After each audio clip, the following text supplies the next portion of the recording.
Welcome to the regularly scheduled public meeting of February 7th, 2022 of the Township of Washington Township Council. Adequate notice of the meeting was given in accordance with the Open Public Meetings Act by the Township Clerk to at least 2 newspapers in January, and this meeting has been posted on the Township Bulletin Board, electronic message board, WCTV, and on the Township website. Salute to the flag.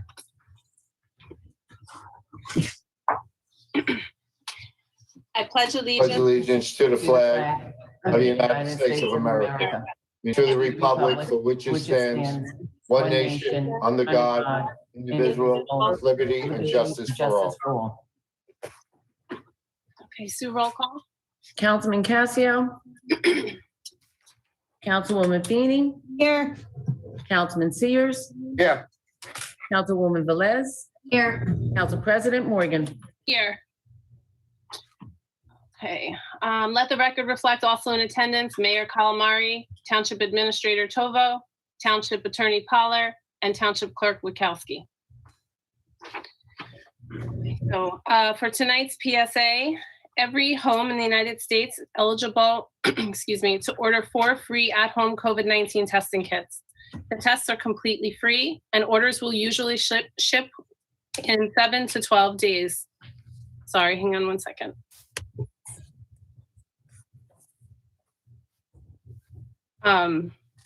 Please visit www.covidtests.gov to place your order.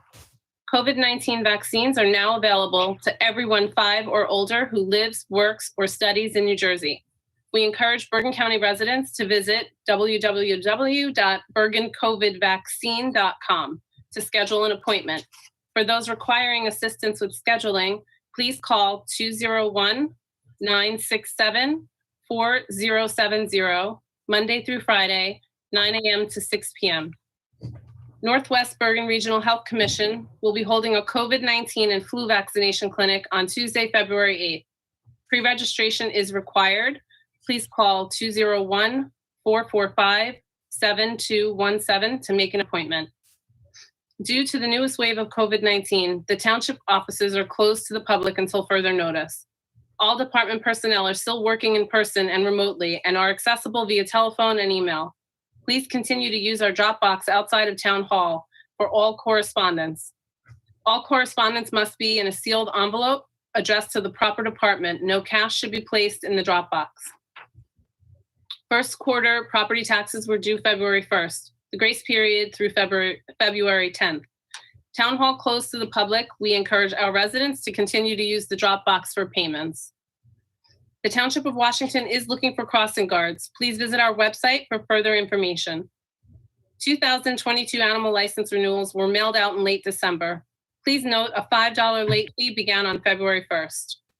The warming center will be open in the senior center during extreme temperatures from noon to 7 p.m. Before entering, please stop at the police desk to sign in.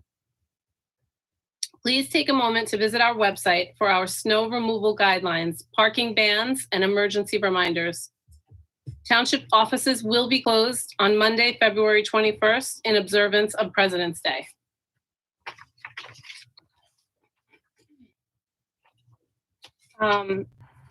Approval of minutes for December 20th, 2021 for the public meeting. And do I have to do that separately? Public meeting and conference meeting. Can I have a motion? I'll make a motion. All right, second. Second. Okay. Sue, roll call. Councilwoman Feeney. Yes. Councilman Sears. Yes. Councilwoman Velez. I don't vote on this one. Right, Correct. you can abstain. Yeah. I'm sorry. I abstain. Council President Morgan. Yes. Okay, so report of mayor. Thank you. Good evening, everyone. Thank you for tuning into our meeting. Public affairs. For our first major snowstorm, we engaged the community in a snowman building event. This month, we are sponsoring a We Love Our Residents Appreciation Weekend. Please check the official town website and Facebook page for further information. Police Department. The department has assigned a special officer to the high school for ongoing security. The school district is reimbursing the town for the expense of the officer. The department met with 4 contractors to obtain estimates for the dispatch center renovation. Again, the department had to investigate the theft of 2 vehicles with key fobs left in both vehicles. I cannot remind the residents enough to lock their vehicles and remove the fobs. A theft of a vehicle can quickly escalate into a much larger and dangerous incident that can and should be easily prevented. During January, the department had 2 phone system failures. They met with the provider to discuss the issues and explore solutions and upgrades. On January 28th, Chief Skinner, Captain Calamari, and Lieutenant Shearer represented our town in New York City for the funeral of New York City police officer Jason Rivera, who was senselessly gunned down and killed in the line of duty. It is a stark reminder how all officers throughout the country risk their lives every day to serve and protect us all. Recreation. We are about halfway through the basketball season. Everyone involved is doing an excellent job. Registration for the 2022 lacrosse program is now open. The deadline for registration is Sunday, February 20th. Before we know it, it will be time for the summer rec registration. Fire department. The month of January started with the new fire board having Jason Guger as chief. The department responded to multiple smoke and CO alarms, mostly false alarms. They had 2 calls that were triggered by exploding pipes. One was at a restaurant where a sprinkler had burst, creating a large water condition. The department was able to shut it down quickly, keeping the damage relatively minor. The following day, there was another broken pipe at the shopping center. Again, the department's quick response kept the damage to a minimum.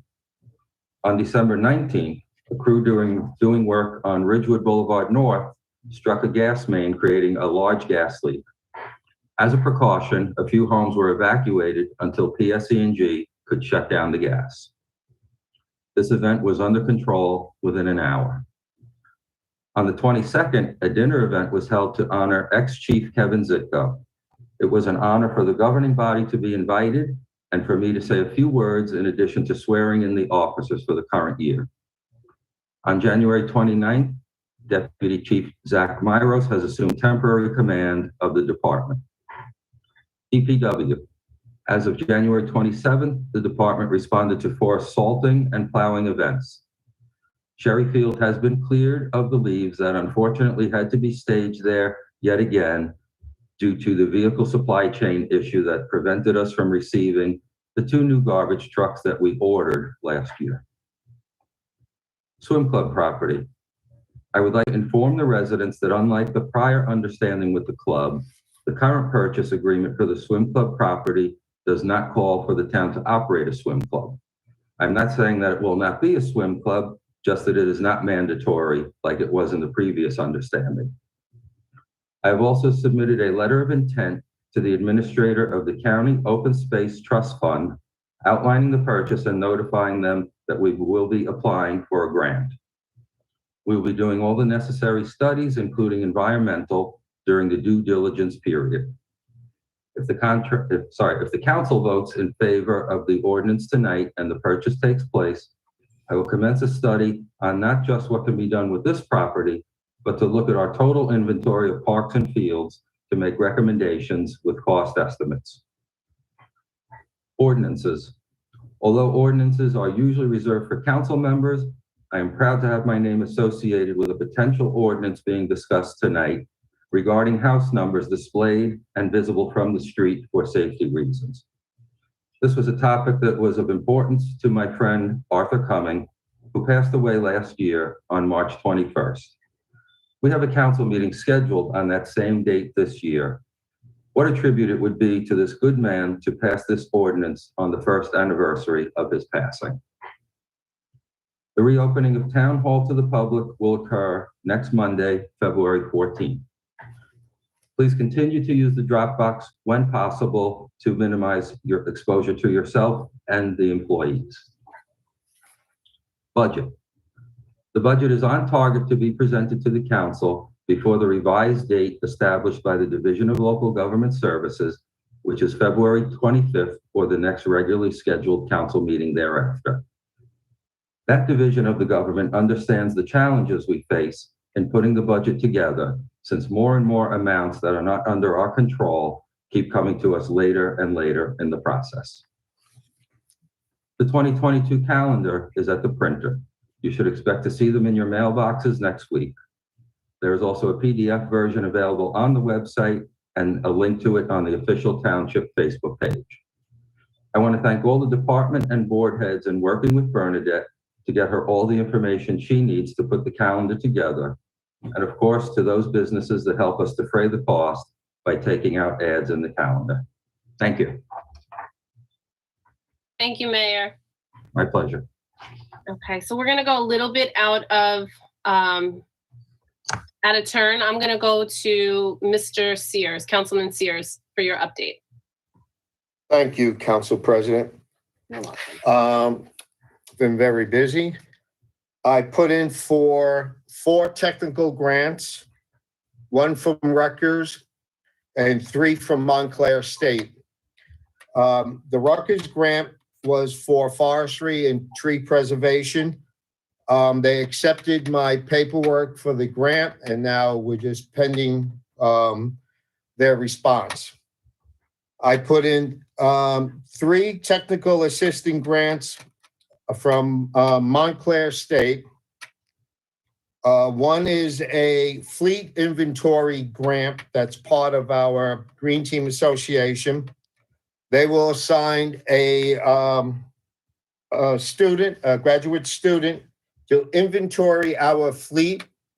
They will take the numbers, check the maintenance, write down the vehicles we have, the types of vehicles we have, and then they will make recommendations on the amount of fleet vehicles. An example, if we have a large vehicle for the code official to drive around, they may suggest that we get an electric vehicle. And if that's a suggestion through the state, we might be able to pick one up for below the cost. And sometimes through Public Service Gas and Electric, we might be able to get one for free. The second technical grant is for recycling and waste production. Again, they will assign a graduate student to work with the town, and they will inventory and give us suggestions on our recycling techniques and possibly give us some more inroads. And that will also assist us on our dashboard towards our goals. The last one is our municipal carbon footprint. I'm sorry, that's also with the recycling and waste. And the other one is stormwater damage. They have students that are in that field that will look at our waterways, give us suggestions, and maybe some inroads to other grants that we don't know that are out there. So those 4 grants are out there. They accepted the paperwork, and we're just pending their decision. I did put in a grant for our cleanup in March through the Bergen County, and they accepted that grant. That's about $700, $800. And then I completed the AARP grant, which is $4,000, and that took all day. And they accepted the paperwork. So hopefully we could get the whole $4,000 or $2,000. So those 6 grants I've been working on, and they're out there right now. Moving on to the Green Team. The Green Team held a safe driving and pedestrian walking classes for the seniors in the town. We did it per Zoom meetings, and we also had our WCTV televise it that night. For all the seniors that participated in the Zoom meeting and answered the questions, they will be receiving gifts from Easy Ride. So we will be presenting those gifts out to them, which is amazing because a lot of them really had some great ideas. So we're going to take those ideas and put it towards our Safe Street program. Moving on to the Bergen Hub. We had our monthly meeting, and the new law that's coming out, plastic bags, carrying bags, and straws, plastic straws. That is coming out May the 4th, 2022, and that will take place. All stores in town cannot hand out plastic straws. And the organization that will monitor that will be the health department, according to the whole write-up in the presentation that we were on a 3-hour Zoom meeting for. The 27 towns are all suggesting that we come up with a resolution to support the plastic bags and the plastic straws. So I will be asking at the next meeting for a resolution to, when this takes effect in May, I'm sorry, it won't be in May, that we support the governor's recycling program for plastic bags and recycling straws. One of the discussions, where are the plastic bags going to go to? Hopefully, Fresh Grocer will continue to receive the plastic bags from us. And if not, then it will fall upon the town to do it. On the styrofoam recycling, Ridgewood has received a large grant that is a particular machine that will compress the styrofoam.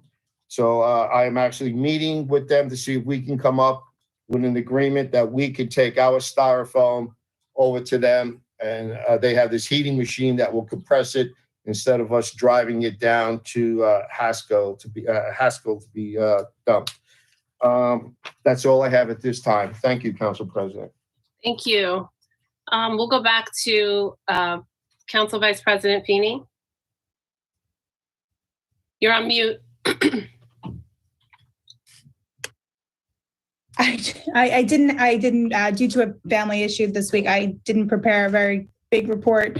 I just wanted to say props to the mayor and Daisy for the upcoming Valentine's Day events. I think they're going to be great.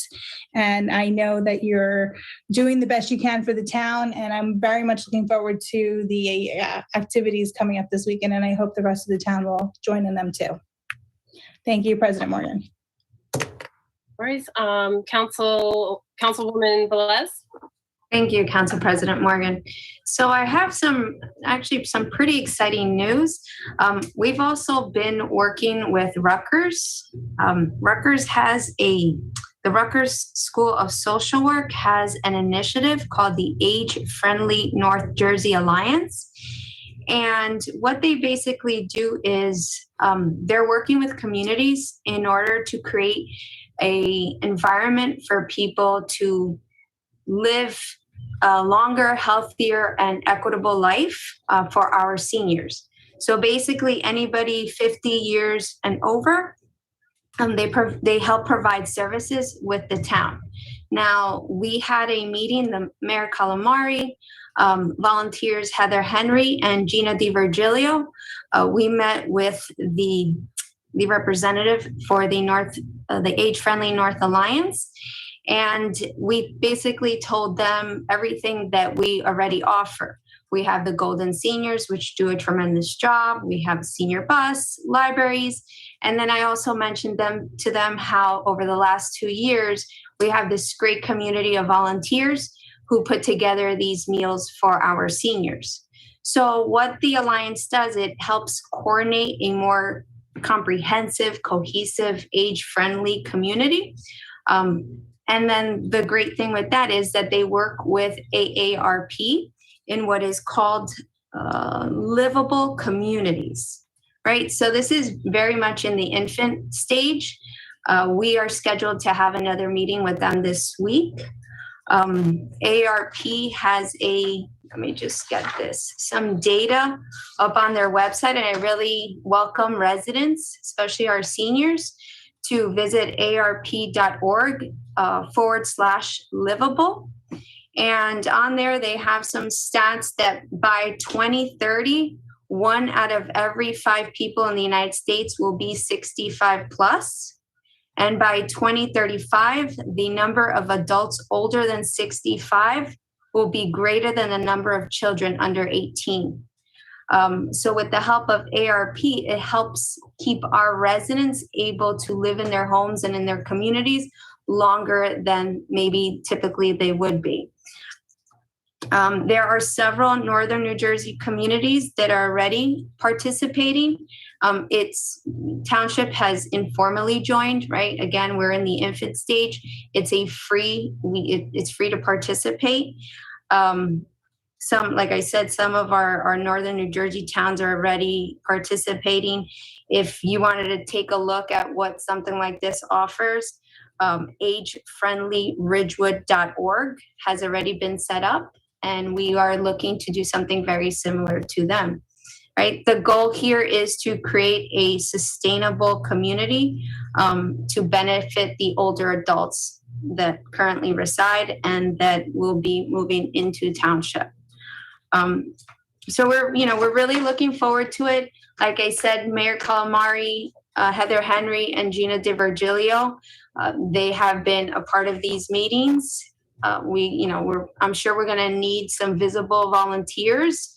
So anybody, as we move through the stages, anybody's welcome to join us. And there is, again, as we continue moving forward, there are some grants available to help with some of the projects. It actually overlaps a little bit of what Mr. Sears has been doing with making Township more walkable. So that'll bring our community a little closer and more social for our seniors. And that's basically it. Really excited to hear what they have to say. A lot of great information out there. And, we'll hopefully have more to report after our next meeting this week. Thank you, Council President Morgan. Thank you, Councilwoman Velez. Okay, so first, mine's pretty short also. I just want to say thank you to all the police officers who risk their lives every day to serve and protect. Does not go unnoticed that, you can live in a quiet town and think the police, there's really not much going on. It doesn't take much. It's unpredictable. And as we've seen with NYPD, the police have targets on their back. So I am a police wife, a very proud police wife, and I know the fear and the sadness that comes when I do see it on TV. So whether you knew the NYPD police officer or not, please keep their family in your prayers and pray for all of our police officers that they come home every night safe to their families. I attended an NJLM, New Jersey League of Municipalities conference this weekend. It was really wonderful. I plan to attend as many as I possibly can. Learned a lot of important things, and I'll go into that further on in the miscellaneous piece of the agenda. But I do want to say that moving forward, I will be attending as many NJLM conferences as possible because there's so many wonderful opportunities to continue to learn. And comparing some of the communities and what they're doing with what we're doing, I feel really lucky and blessed to live here. I want to commend Mr. Sears on your diligence and your never say never attitude. You really honestly, just 110% of the time, I don't know, do you sleep? Because you're just honestly always looking and you're so committed, and we appreciate that. I appreciate that very much. And I also want to commend Daisy. You're probably one of the most creative minds I've ever met. I'm just getting to know you and just starting to scratch the surface of what goes on in that mind. But honestly, you have taken Township and you've really made it in a community that, like I said, I consider myself long-term. I'm here 15 years. I know there's plenty of people that are here 3 times that, that time, that can probably see the difference that you've brought over the last couple of years. So you're making such a positive impact, and it is definitely a family-friendly community, but it is an age-friendly community. So whether you are a brand new family with an infant, or you're somebody that's lived here for 40, 50 years, you've made it so that there's something to do for everybody, and that the mayor supports the initiative, not only supports it, but is a part of it. Really speaks to the collaboration that we currently have. So I commend everybody for that. I want to thank the DPW for your amazing job that you did with the storm. I just, I had no issues getting to work. I had no issues picking up my children. So I really appreciate that. I just want to say great job. What else?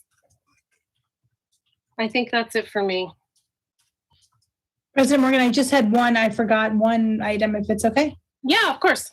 So I'm still taking orders for masks for the COVID-19 task force, and I did have some requests recently. So if anybody would like to drop off a box the biggest request I'm getting is disposable masks. So if anybody would like to drop off a box or put a box in the drop box at Town Hall, please do so. My email and my phone number out on the website. So thank you. Okay, wonderful. All right, if anyone else has anything to add, speak now or forever hold your peace. We're going to go to the general public comment, limit 5 minutes. To participate in the general public comment portion of the meeting, please click the Zoom link on the agenda to join the webinar. If by phone, *9 to raise hand, *6 to unmute. Each person wishing to address the council shall give his or her name and home address for the record, and we ask that only one person speak at a time. There is a 5-minute limit per caller. Speakers are to direct all questions to the council president. When the speaker is finished with the questions or statement, the council will respond. All members of the public and the council are expected to conduct themselves in a proper manner. Please, no derogatory or abusive threatening statements. They're not going to be permitted. So let's see. Okay, so motion to open public comment. So move. I'll second. Okay, second. Daisy? Second. Okay. All in favor? Aye. Aye. Sue, can you see if there's anyone? Oh, Yes, I see ma'am. someone.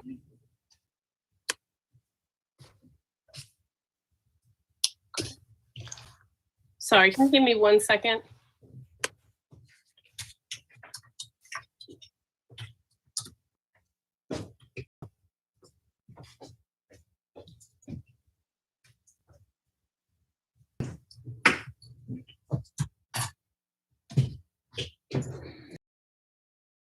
I'm very excited to go back in person, just saying. All right, we can go to the phone or computer. Mr. Keith J. Jen, SCM 133 Woodfield. Hi, everybody, Mayor, Council, President Morgan, and Council people, and Mr. Polar. You guys hear me, right? Thumbs up? Yes. Okay, cool. A couple comments, couple questions. In the past, it was just, I make my comment and then I had to wait to hear, but is it my right do I understand that we can actually dialogue a little bit now? Yes, you can. Perfect. A few points. One on 133 Woodfield, the residence I first mentioned. Second on 414 Pascack, which I brought up in the past. Ms. Velez, welcome to the team, and good job with the seniors. While talking to the state, if there's a chance you can talk to them about putting a stop, the bus from in front of the town hall or the strip mall to the local train station or direct to the city, that'd be great. Getting all the way out to Washington Avenue is difficult for that portion of town. Most people go to the shopping anyway. That's just a comment. Take note. I've reached out to them directly and just noted it. 133, where I'm at. As you can see, I still have some flood damage out there. I haven't completely fixed all that yet. And as I understand in the past, maybe some in the group know more about this. The mayors that lived here were very vocal about the flooding that took place. And before going for discovery and trying to find out on my own, is there anything that you could provide as far as feedback or as far as grant money that can help the drainage below Woodfield Road next to the library? Should I go on to the second point or leave it at that? Yes, actually, so the way this is going to work is you'll have 5 minutes to speak. Okay. And we can answer you, but it won't be a back and forth. It'll just be an immediate response. Does that make sense? And then I can respond back immediately? Not Okay, really. fine. Otherwise, okay, fine. Anything else we'll answer in an email to you. Yeah, the third point is 414. As you've known, for when I acquired the property, going on almost half a year now, I asked for to acquire those 2 lots that are adjacent to 414. No answer at all on that, and I haven't pressed it, but it is something that's I need to know what's going to happen with the property, especially to the south of the property, which is on the corner, landlocked between Ridgewood and my property. How do I get that? Been waiting for a while. They give away a lot of lands in town, some at a cost, some not at a cost. Just waiting for some dialogue on that. If we need to talk about it, let's talk about it. But silence doesn't help me plan how I want to move into or rent out or do whatever I want to do with that property when I don't know what I can do with it. That's it. Thank you. Okay, hang on a minute. Just hang on. Does anyone have a response for Mr. Jensen? In terms of I do. Go ahead. I do too, actually. So In terms of the bus stop, you said you looked into a bus stop in front of the shopping center to commute where? I didn't catch that. Just either Manhattan, or to the Okay. train stations, either in Ridgewood or Westwood, but to get to public transportation to get into the city. However, New Jersey Transit feels best, but there's no real way to get there unless you walk, an hour in either direction. Okay. That's it. I'll look into it on my end. I can. So Daisy, actually, I have looked into it already. Oh, okay. So Coach and both New Jersey Transit have declined to go down Pascack in that direction, but we did have the HIP bus, and supposedly they are supposed to be looking into doing that again. I think because of COVID, a lot of it stopped. But Coach has been requested to coach several times, and so is with NJ Transit too. So it's just because they go down Pascack and they make a right onto Washington Avenue to get to the Parkway. And then there's another route, I believe, and if I'm wrong, I'm wrong. It comes down from Westwood down Washington and gets right on the Parkway right there. Correct. Okay. Thank you. Look into the HIP and see when they're going to be picking up service again. Thanks. And then regarding the flooding, I know that's being explored right now too. That's been on the Woodfield. And Desiree, if I may, Yes, of course. regarding the 2 adjacent lots, I think we've answered the question in the past. The answer is no for right now. We're not prepared to do anything with those until we see how things pan out with the 450 Pascack, and that's an ongoing process. So for now, the answer is no. I'm sorry, it may not be the answer you want to hear, but that's the answer until we see how things pan out with that property. Does that answer your questions, Mr. Jensen? No, I don't know if they like to hear that, but I'll just quickly respond real fast.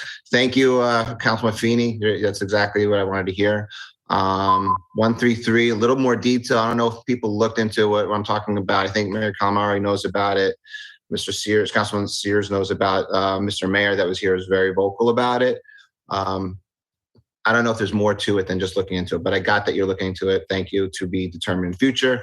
As far as 414, yeah, I got it. No, I got it. Don't like it, but that's okay. However, that lot that I'm talking about has nothing to do with 450 because my house is in the way. So if there's a situation, are you guys looking at my house too? Because I need to know about that. I mean, otherwise, what does 414 have to do with 450? And you brought up 450. I'm not bringing it up. I understand it's in litigation. I'm not talking about it, but Right. my property is smack in the middle of those two. Right. So I believe the mayor basically answered just your initial question. And because the format is new, I don't want to set a precedence where we can go back and forth. I'm trying to be collaborative and allow for exchange immediate, so no one has to wait till the end of public session. Right. So if you need a follow-up to any of the responses, I'm writing down your question, and I will have the correct person reply to you. And if you need to follow up with an email, please CC me on it. And I saw the attorney shaking his head no. I think what he wants to say probably is to my knowledge, there's no pending litigation on 450 right now. Okay. Correct, Ken? That's correct. And you know, to be honest, when the mayor said that there will be no response, that's been given already. And that is the answer. There is going to be no response. I realize that you may want to have an answer and you may be anxious to have an answer, but from the township's point of view at this point, there is no answer that you want to hear. And that's just basically the town's position on that property. We are not in a position right now to address the sale of that property or the development of that property. So, you know, I think you've gotten your answer, and I think you probably got it before.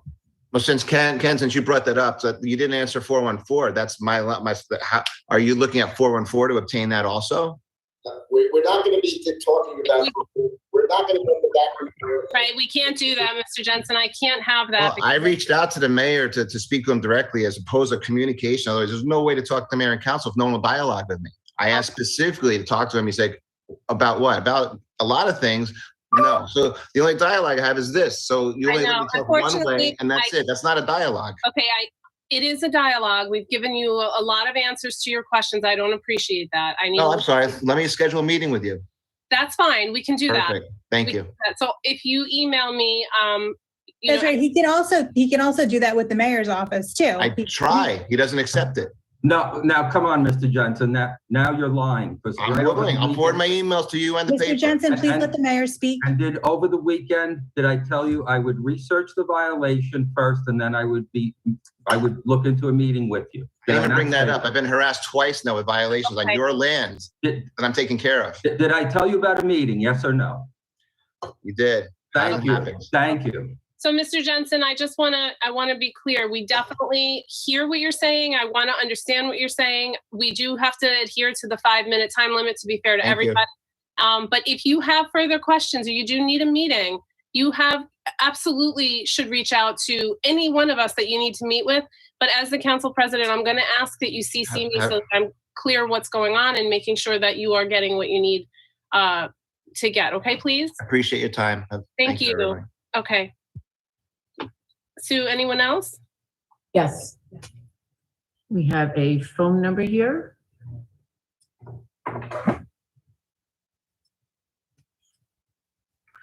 And Sue, can you please keep time for me because I can't? Yes, ma'am. Thank you. 201-218-7909. You are on. Yes, this is Michael Ullman phoning, 2 Clark Avenue. Hi, Mr. Ullman. Hello. How can I help you? I have a number of questions. Is it possible to get an update on the intersection? Do we have a sort of shovel in the ground type of timeline yet? Is my first question. The second question is with regard to the designs for the DPW. There was a discussion that some preliminary plans were circulated, and I would like to know if they've gone any further, have they been revised any further, and where that stands. And the last question is with regard to the emergency services building. Do we have a timeline for when the occupancy will take place and it'll be fully functional? And where do we stand in terms of the budget? Okay. Thank you. Does anyone want to respond? Are there any answers for an update on the intersection, shovel in the ground timeline? I'll answer what I can. Okay. On the intersection, to our knowledge, the county still plans on putting shovels in the ground in the spring. They have not told us anything different. Quite the contrary, I believe they told the engineering firm that they still plan on making that timeline. As far as the The budget, I'm not sure if you heard my opening remarks, Mr. Ullman. I will have the budget to the council within the prescribed timeline by the Division of Local Government Services. The Emergency Services Building is moving along. I don't want to commit to a date yet, but let me say, I believe that, we're still looking okay for April, May timeline. Again, there are just a few supply chain issues going on with getting parts for it. So, keeping that in mind. And that's all the updates I have. Thank you. Okay. If I could just clarify, Council President, the question on budget was with regard to the Emergency Services Building. I did hear Mayor Calamari, your update in the public comments. I apologize. I thought you were talking two separate things. The budget for the Emergency Services Building, we are still within the budget specs, and no one has told me different that by the end of the project we will exceed them. Excellent. Okay. Thank you, Mr. Ullman. Mr. Mayor, if just in regards to response to that one, is there anything that that's going to be additional above and beyond at this point, or that's not been determined yet? Nothing at this point, and let me say, based on the meetings, as we get closer to the end, there is less likelihood of anything extra coming up of significance. So I'm still very confident, based on what I'm being told, that we are good. Okay. Mr. Mayor, is it possible to just get routine updates so that maybe we can answer questions before they even come up, where we are with the project, how much, we're on track, we're looking at this, it may be delayed, it may not be delayed, we're on, we're supposed to be. Is it possible to kind of schedule that in, even if we do monthly updates? Or could we get a copy of the meeting that you're having on site from that meeting? Could we? Well, I believe you should have been supplied with a copy of the minutes from the last meeting, or perhaps the meeting before. I believe they were sent to Sue for distribution, as far as what we talk about in the meetings. As far as getting more specific, I will happily talk to the contractor and engineer about that. Yeah, I don't necessarily, so for me, the meeting minutes are excellent. It's great that we're all informed, but I think more for the public to kind of hear, this is where we are. We're anticipating this much more time. We've done X, Y, and Z. A very short overview of where we are in the project phase. Okay. Just so I think in very lame terms, so that anybody who has questions isn't left to kind of, get misled or misinformation elsewhere. They're getting it straight from our meeting. Maybe we can add it to even the project tracker or something. Yeah, we'll see where it fits best. Yeah. Okay. Yeah, and you can see also, Desiree, if you, I'm sorry, Pete, I just opened January's, but I completely missed it. It does have a status, Desiree, that you're looking for. I know we probably have it, but I think it needs to be part of the agenda to be ready. Yeah, I agree. So that absolutely. It's nice because it says, it also shows who's there. Like it shows that like TechCon was there and Boswell was there. And I think that piece is also really important to show that the meetings, are happening too. So right. So we know it's happening, but I think that, maybe I'm not doing a project tracker. I think would be great. To say like, hey, this meeting occurred, just to have someone come out and say it, so that we're not the only ones who know what's going on. Yeah, I agree. Okay. Great. Excuse me, Council President? Oh, yes. I didn't realize you were still on. No, so sorry. Yeah, no, just, there was one question that wasn't addressed. The DMF, the plans, and where we stand. Oh, okay. The design? Yes, there were. Was that what it was? Well, there were preliminary designs circulated, and they were going to be revised following feedback from the department head, I believe. Just want to know where that stands. Okay. From what I understand, we're not, someone else can answer. Pete? Yeah, we're still working with the department head, department head, well, I should say the senior members of the department. in working on their needs. And, like the firehouse and the ambulance building, it will go through a number of iterations. So that's the process it's in right now. Okay. Sue, is there anyone else? Give me 1 second. Yes, we have another speaker, Mr. Conti. Okay. Hi, Mr. Conti. Please, your name and address. Obviously.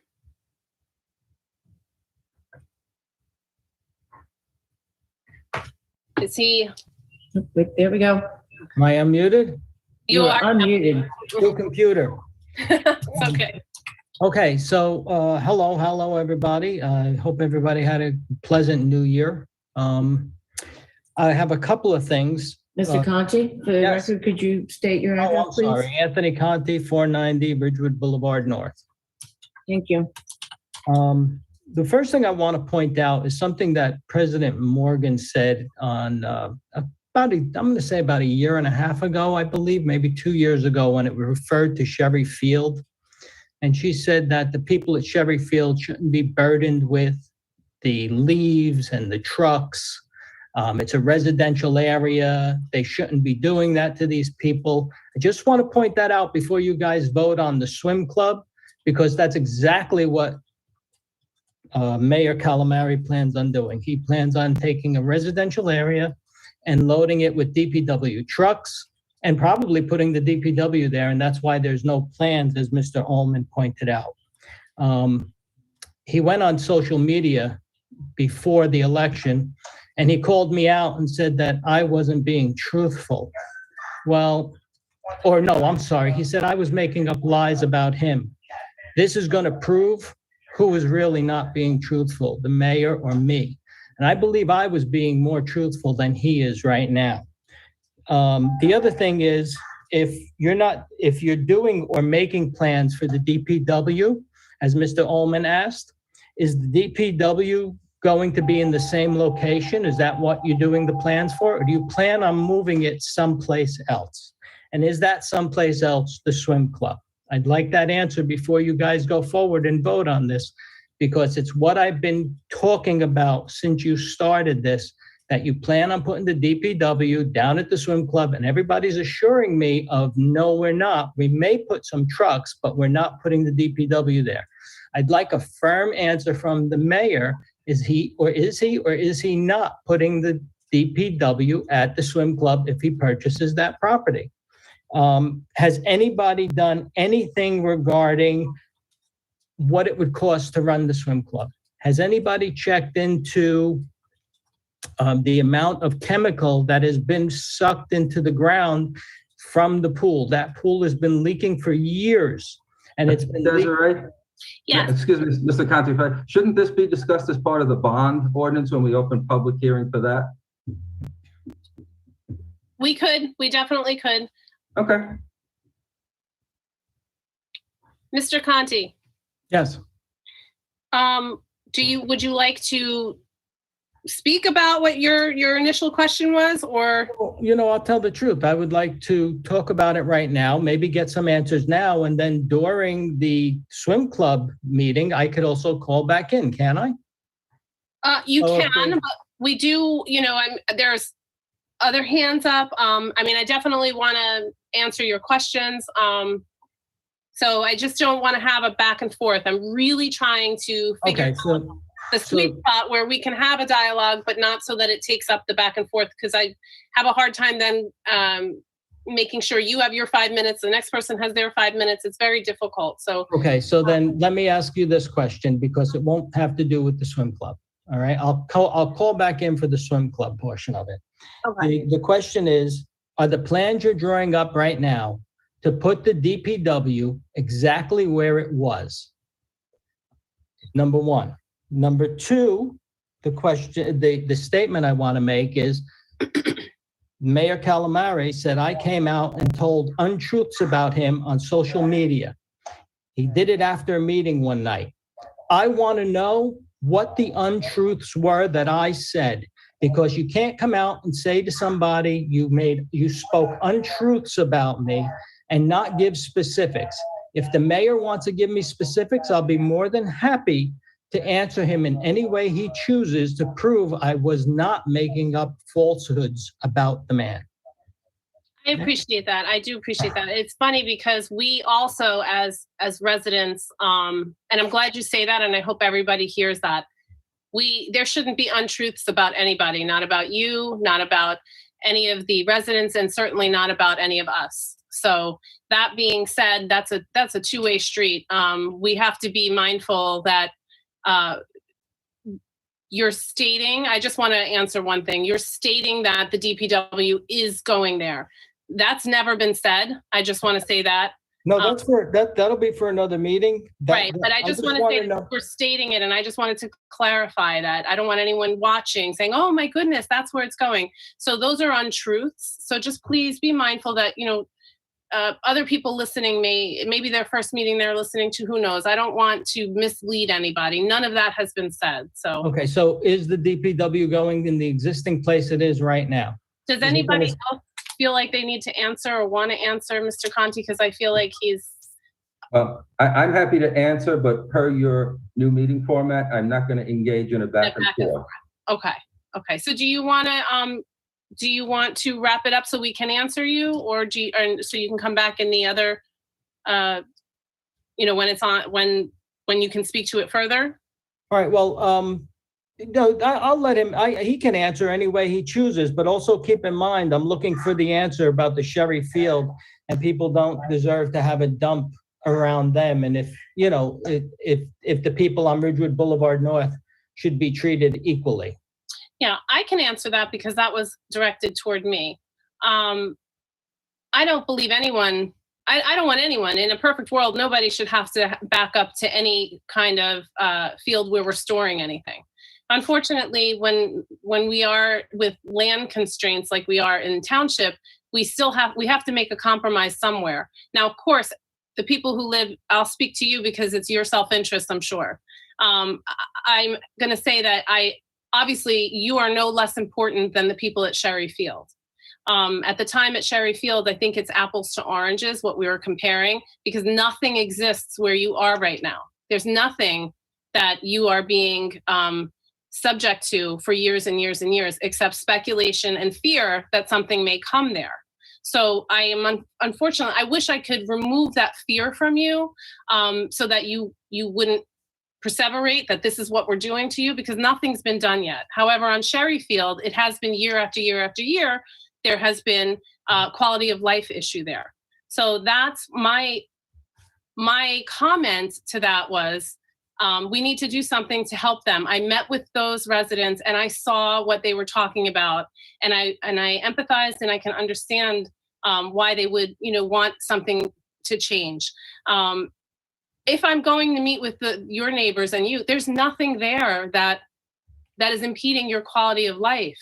So I'm just going to ask you to, take a breath, wait for something to be there to, or wait for the plan to come to fruition before you accuse us of not caring about your quality of life. There's nothing there. Okay, we won't go back and forth, I promise you. But I'm going to get your email, and I'm going to send you all the pictures of what they had there before I had a fight to get rid of them.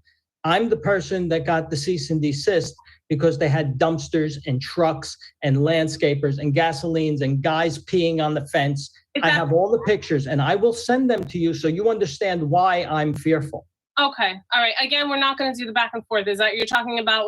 I think the swim club rented out spots or something. Oh yeah. Okay. So that was not Township. That was a private organization. So let's just keep it there. That was not the town. That was not us. We hear you. Okay. So just please be a little more patient. All right. So we'll talk more later. Okay. Okay. Does the mayor want to answer? May I? Yes, of course. Thank you. I'm going to make this short and sweet because my story has never changed on this. DPW operations will not be conducted on the swim club property. I don't know how many different times I can say it in different formats, but I'm happy to repeat it because it doesn't change. Might equipment be stored there? Seasonal equipment? Yes. And I've always said that from day one. It's not equipment that will be going in and out every day. Right now, we store equipment at multiple locations since their building has been taken down in the soil remediation, and that equipment sits there for weeks, if not longer, because it is mostly seasonal equipment. And so it will not be anything like, day-to-day operations or even day-to-day equipment moving. Should we find the need to put some equipment at the swim club property. I don't know how much more clear I can make it. Okay, I cannot allow any more back and forth. I'm so sorry. All right, but he didn't address what I lied about, what I said lies about him, so. Mr. Conti, I guess I did. an email. I'm not gonna allow this. Okay, I'm gonna send you the email. Thank you. Send it to me also. No, Okay, so you don't want an answer. no, I want an answer from Morgan. This is a council meeting, not a mayor's meeting. Okay, we will. Okay. Thank you. Council President? Yes. I just want to say back to Mr. Conti, please, again, it's very pertinent what Council President has said. It wasn't the township who put that there. And since it has been the same thing that everybody is saying, that the DPW will not be at the swim club, please have some faith that we are telling you the truth and that we are not lying to you. That's what I would like to say, because that is the truth. That's been what's been said this entire time. And that's what we're standing by. At least that's what I'm standing by. I know several other council members are standing by the same thing. Okay. Sue, is there anyone else? I thought I saw hands up before. There were, and I don't, it doesn't look like anyone else. Let me just double check. I'm gonna scroll. Yes, I There's see. one more. Yep. Yes. Joe D. Hi, can you hear me? Yes. Hi, Joe Durster, 12 Viola Terrace. How are you? Good. How are you? Pretty good, thanks. Just a quick question. I read the article in the Pascack Press about the possible purchase of Charlie Brown's land, and I was just curious. It's kind of disturbing, and maybe I can get an answer from maybe the attorney, because it was the email that I seen that was sent to the people or the owners or the representation. Is it standard practice for this town to put an offer in, and then let's say if they don't accept the offer, then the town is going to seek to go to condemnation? I mean, if that's standard practice, I'm sorry. I just don't think that's nice. I don't think it's, because it could happen to any one of us that own houses, just wondering if this is just standard practice. I've never witnessed this before, because I kind of heard it in maybe one other property in town when you guys were doing the intersection and taking some properties, with the threat of condemnation. Maybe Ken Pollard can enlighten me or make me feel a little bit better about that, because any one of us in Washington Township could probably worry if the town really wanted our property for whatever reason and we don't accept what they're offering, that you could threaten us. And I'm not saying like threaten, but like where you can use those words. I mean, those are harsh words and I'm not speaking for any resident in town. I just feel myself that's very, it's not nice to use those. And maybe it's legal, and that's why I'm asking the attorney if it's legal and it's allowed, and just doesn't seem right that you guys could come in there and say something like that to a resident who's paid taxes for all these years in this town, whether they live in town or they're an owner in town. So just that's my one comment on that. And then I guess my only comment is I see all the back and forth. I hear the back and forth going on with the swim club. Obviously, I've been a proponent for something for a long time with maybe fields. I would be concerned for any resident if you're going to put a DPW there. And I'm sure you cannot answer my question, but if you do buy the Charlie Brown's property, are you planning on putting the DPW over there, or are you putting it back where it was over here by municipal, or are you considering the swim club? And Councilman Morgan, I do appreciate, I know you and I had a little back and forth with quality of life. I have, nowhere near probably, the leaf problem that Sherry Field people have and whatnot. But yeah, I do hear, the noises of, the little bit of equipment that's stored over here by the bank where I live. And would I like it out of here? Absolutely. Just like anybody. It's called NIMBY. Nobody wants it in their, backyard, front yard, side yard. But, I just, it's not that bad. But and I did think I reached out to a couple of you one early morning, like around 6:30 in the morning or something, that there's a garbage truck there or whatever. They're not allowed to have a garbage truck pick up at until 7 o'clock in the morning. I'm an early riser, but my family's not, and I know a lot of my neighbors don't. They might be listening, but they don't like to call in. Maybe I'm the spokesperson for Viola Terrace, but nobody wants to hear noises at 6:30 in the morning, unnecessarily, or maybe even a little earlier. We get it when it snows, they have to plow, and whatnot. But those are just my comments. But I'm really curious to hear your comments. And again, it really can come from Ken Poller on how, it was in writing in that newspaper article about, well, if you don't, we're going into negotiations where we give you an offer, but if you don't accept it, we're going to possibly look at condemnation. Or, that's disturbing to me. That's all I really have. Thank you, Mr. Durso. Mr. Poller. Yes, well, I think it's bad practice to react to a headline that's set forth like that. You obviously weren't party to any of the discussions that I had with the owner of the property before that letter went out, and there had been discussions. You also are not aware of the relationship between the owner and its contractual rights and what the owner was looking for to get things moving. So, is it standard practice? I certainly would not be sending a letter to a homeowner saying, we're buying your property, if you don't sell it to us, we're condemning it. I would never do that. This is a commercial setting. There are commercial considerations involved. There are desires of the current owner versus the contract purchaser versus what the township would like to see. The township's position has always been, we would always want to negotiate. We do negotiate in good faith, and here we are going to negotiate in good faith and see if we can amicably acquire the property. But the letter, the email that was sent was requested so that the owner could do what it needed to do. So again, I think just reacting to a headline or a snapshot of what you think happened, really not the best practice when, a lot more facts and a lot more events that went into that email being sent. Other than that, I'm not going to go further because it is a negotiation. It is an ongoing legal relationship or possible relationship or whatever. But I can assure you, Joe, that I would not be sending a letter to a homeowner saying, we're buying your house, and if you don't sell it to us, we're going to condemn it. That would never happen.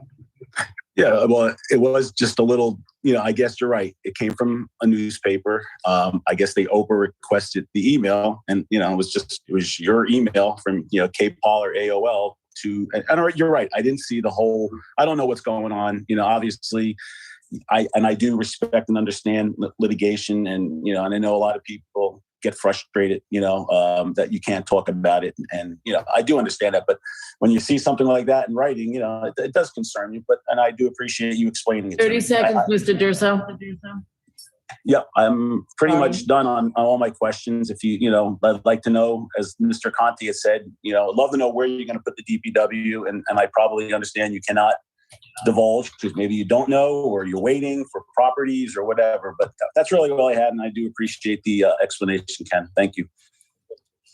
Thank you, Mr. Durso. And I do appreciate that you understand too that we can't speak on certain things. So a lot of people don't necessarily understand that, and they feel that it's not transparent. So I do appreciate that you get that. So thank you.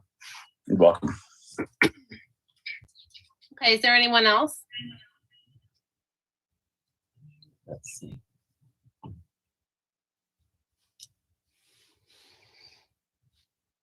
Right at this moment, I do not see anyone else, Council President. Okay, motion to close public comment? So So moved. moved. Second. Okay. All in favor? Aye. Aye. Okay. So we're gonna move on to ordinances.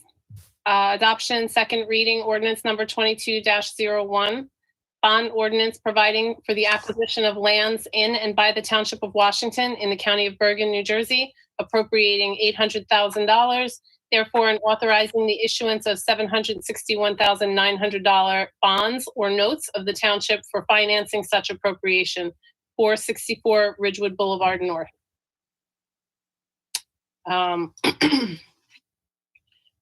Resolution number 22-157, authorizing second reading and opening of public hearing for ordinance 22-01. Can I have a motion? So So moved. moved. Second. Okay, roll call? Councilman Cassidy is absent. Councilwoman Feeney, Yes. Councilman Sears, Yes. Councilwoman Velez, Yes. Council President Morgan. Yes. Okay, motion to close public hearing for ordinance 22-01. Hold on one second, Council President. Let's just make sure there's nobody here hanging in the wings. I didn't see any. I don't see anybody either. Let's just make sure. Okay, I'm sorry, isn't that the one that one of our callers had mentioned they wanted to discuss? Mr. Conti, I Yeah. believe. yes. He's not on. I don't see him. All right, Mr. Conti, if you are on and you're listening, just please email and I'll do my best to answer any questions that you have. Motion to close public hearing for ordinance 22-01. So moved. Second, Second. okay, roll call? I'm sorry, who did the second? Me. Okay, thank you. Welcome. Councilman Cassidy is absent. Councilwoman Feeney, Yes. Councilman Sears, Yes. Councilwoman Velez, Yes. Council President Morgan. Yes. Okay, motion to adopt ordinance number 22-01 at second reading by title. Can I have a motion? I'll make a motion. Second. Roll call? Councilwoman Feeney, Yes. Councilman Sears, Yes. Councilwoman Velez, Yes. Council President Morgan. Yes.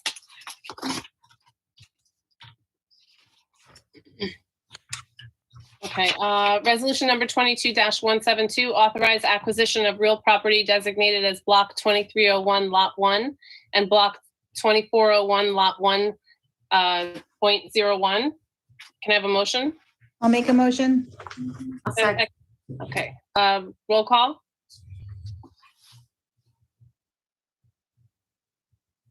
Councilwoman Feeney, Yes. Councilman Sears, Yes. Councilwoman Velez, Yes. Council President Morgan. Yes. Okay. Ordinance number 22-02, an ordinance amending parking restrictions in the area of the Jesse F. George School. Resolution number 22-158, authorizing second reading and opening of a public hearing for ordinance 22-02. Can I have a motion? So moved. Second. Roll call? Councilwoman Feeney, Yes. Councilman Sears, Yes. Councilwoman Velez, Yes. Council President Morgan. Yeah. Okay, motion to close public hearing for ordinance 22-02. We actually have a hand. There's a hand up. Oh, I'm sorry. No, it's okay. It's okay. I just thought I'd tell you so.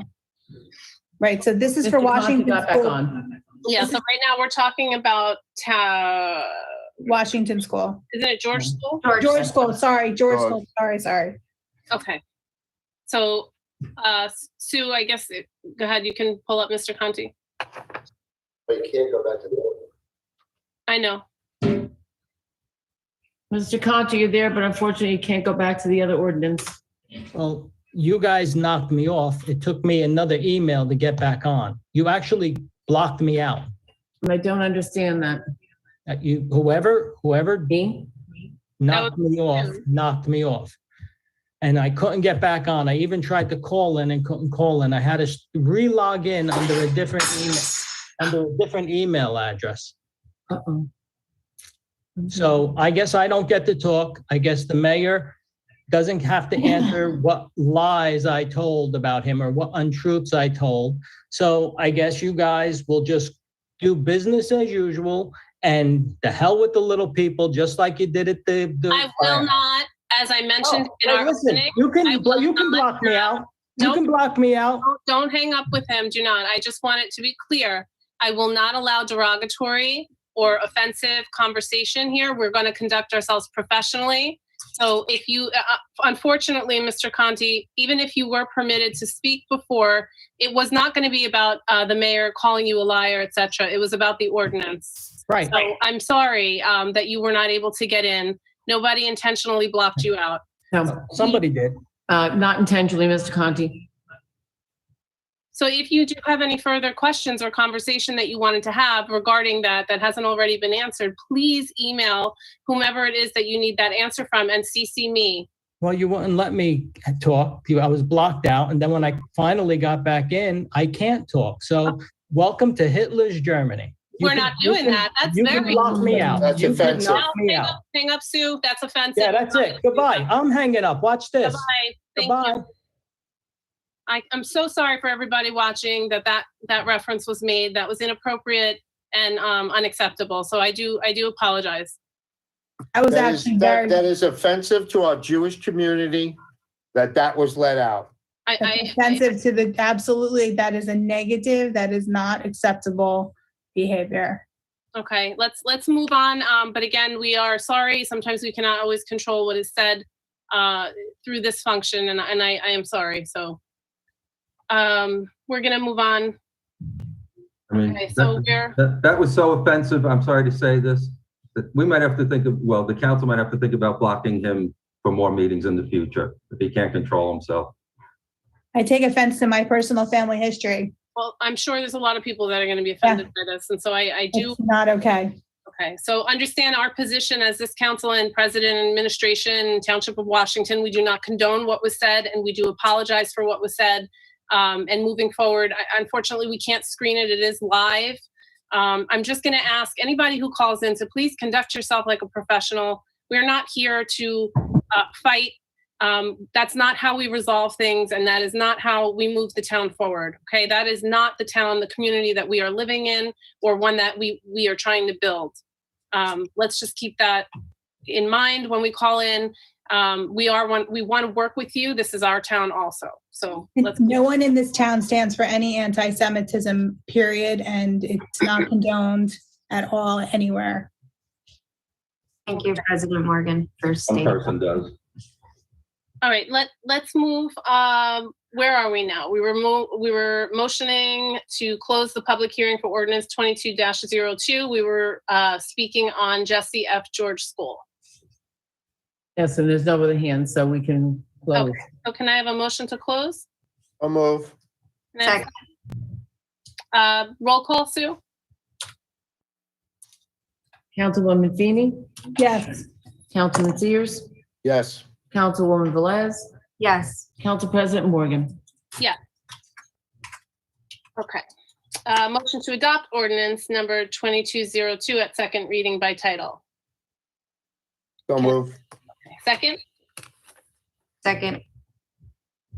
roll call, Sue? Councilwoman Feeney, Yes. Councilman Sears, Yes. Councilwoman Velez, Yes. Council President Morgan. Yes. Okay, so we're going to move to resolution consent agenda. The following items have been determined to have the unanimous consent of the council and will be enacted in one motion. Should any item require independent consideration, any council member may have such item removed from the consent agenda. Does anyone have any resolutions to be removed for discussion? Just the bill list. I just had a question on it. Nothing that's going to take long. Okay, how about any of the other council people? I'm sorry. Go ahead, Mr. Sears. No, go ahead. 16722-167. Okay. And Mr. Sears, did you have some? 168, please. 168. Okay, last call. Any other, any other resolution to be removed? You're gonna need last call today. Well, last meeting, we removed one and then we had others and it really threw me off. So, so right now it's the bill list, 22-159 and then 22, 167 and 168 we're removing. Yes? Yes. Okay. So resolution number 22-160, authorized refund engineering escrow, block 2327, lot 18, 869 Ridgewood Boulevard East in the amount not to exceed $157.50. Resolution number 22-161, authorized refund engineering escrow, block 2403, lot 69, 235 West Place in the amount not to exceed $206.20. Resolution number 22-162, authorized refund engineering escrow, block 3304, lot 39, 17 Stratford Court in the amount not to exceed $166. Resolution number 22-163, authorized refund engineering performance bond, block 1204, lots 2 and 3, 620 Van Amberg Avenue in the amount not to exceed $2,000. Excuse me. Resolution number 22-164, authorized tax collector to cancel any current tax liability and future property tax bills for block 4307, lot 10, 529 Cypress Street. Resolution number 22-165, authorized refund of tax overpayment, block 4417, lot 24, 191 Walnut Street, quarter 1, 2022 to CoreLogic in the amount not to exceed $3,467. Resolution number 22-166, authorized refund of tax overpayment, block 3304, lot 25, 237 Woodfield Road, quarter 1, 2022 to Wells Fargo in the amount not to exceed $3,353. Resolution number 22-169, authorized First Amendment to enter into a land lease agreement with New Singular Wireless PCS LLC to install and operate emergency generator 350 Hudson Avenue cell site. Resolution number 22-170, authorized agreement with GoGov Citizen Request Management, CRM, and Code Enforcement Case Management Software. Motion to approve. Can I approve these? We approve Yes. these, yes? Okay, motion to approve consent agenda resolutions. Can I have a motion? Make a motion. So move. Okay, all in favor? Aye. Aye. Okay, so we'll go back to resolution number 22-159. Can I have to motion that, right, to discuss it? Yes. Okay, can I have a motion? So moved. Second. Okay, I'll take a second. okay, discussion? I lost my page when that happened before. So I just have a question to the administration. There was a salary guide that came out from the League of Women Voters. It was $90. It was wondering if the council could get a copy of it for the budget review. I don't know if you know about it, Mr. Mayor, but Mr. Tovo, maybe you saw it. Say that again? There was a salary guide that came out from the League of Women Voters. It was $90. I'll find the page and send it. I was just wondering if for the budget review, we could get it to look at what the salary guide says, if that's okay. Madam President? Yeah. Yes. Oh, sorry. That just came in today and I am going through it. It's under a new format and not easy to read. So as soon as I have it formulated correctly, I will gladly share that with the council. Okay, or if I can come in and take a look at it, if it's too big to copy, I just would try. I always use salary guides in my profession and I like them. So I'd like to look at them in regards to what the budget currently stands at, if you don't mind. We're only allowed 3 downloads before it expires. So Okay. like I said, let me organize it for you first because Okay. in this new format, very difficult to do a comparison. Okay. And then thank you, Mr. Tobo. I really appreciate it. I just thought that's a great, I don't know if anybody else uses them in their job, but we do use them. Just to clarify, that was from the League of Municipalities. Yes, the League of, yes, I'm so sorry. Yes, the League of Municipalities. I'm sorry. Yes. Apologize. I got thrown off there for a little while. Happens to all of us. Yeah. Desiree, I do have another question. I have to just find my page. So if you want to go on to somebody else. Did anyone else? I have a question on the bills list. Did anyone else before I go? No. Okay. I just wanted to double check, Mr. Tovo, for Cherry and Gardner Field dugouts. for $10,662. I'm on the second page of the purchase order by PO number. Do you want the PO number? No, Or- ma'am, I don't need that. Okay. Has that been done or started, or what are we paying for there? The original phase is complete, and that was to install the cement slabs at both those fields. And that's been done already, right? Yes, ma'am. All right, perfect. So that was my question there. And then I had another. Oh yeah. I had a question on the fees for the recycling. Are we over budget this year? I was just wondering if I can get an update if we're over fees on our tonnage. If I could just get back from, not now, obviously, from the administration, if we're over budget on our tonnage fees. We are not for 2021. Okay, that's great. Thank you. Which one, Stacy? I'm sorry.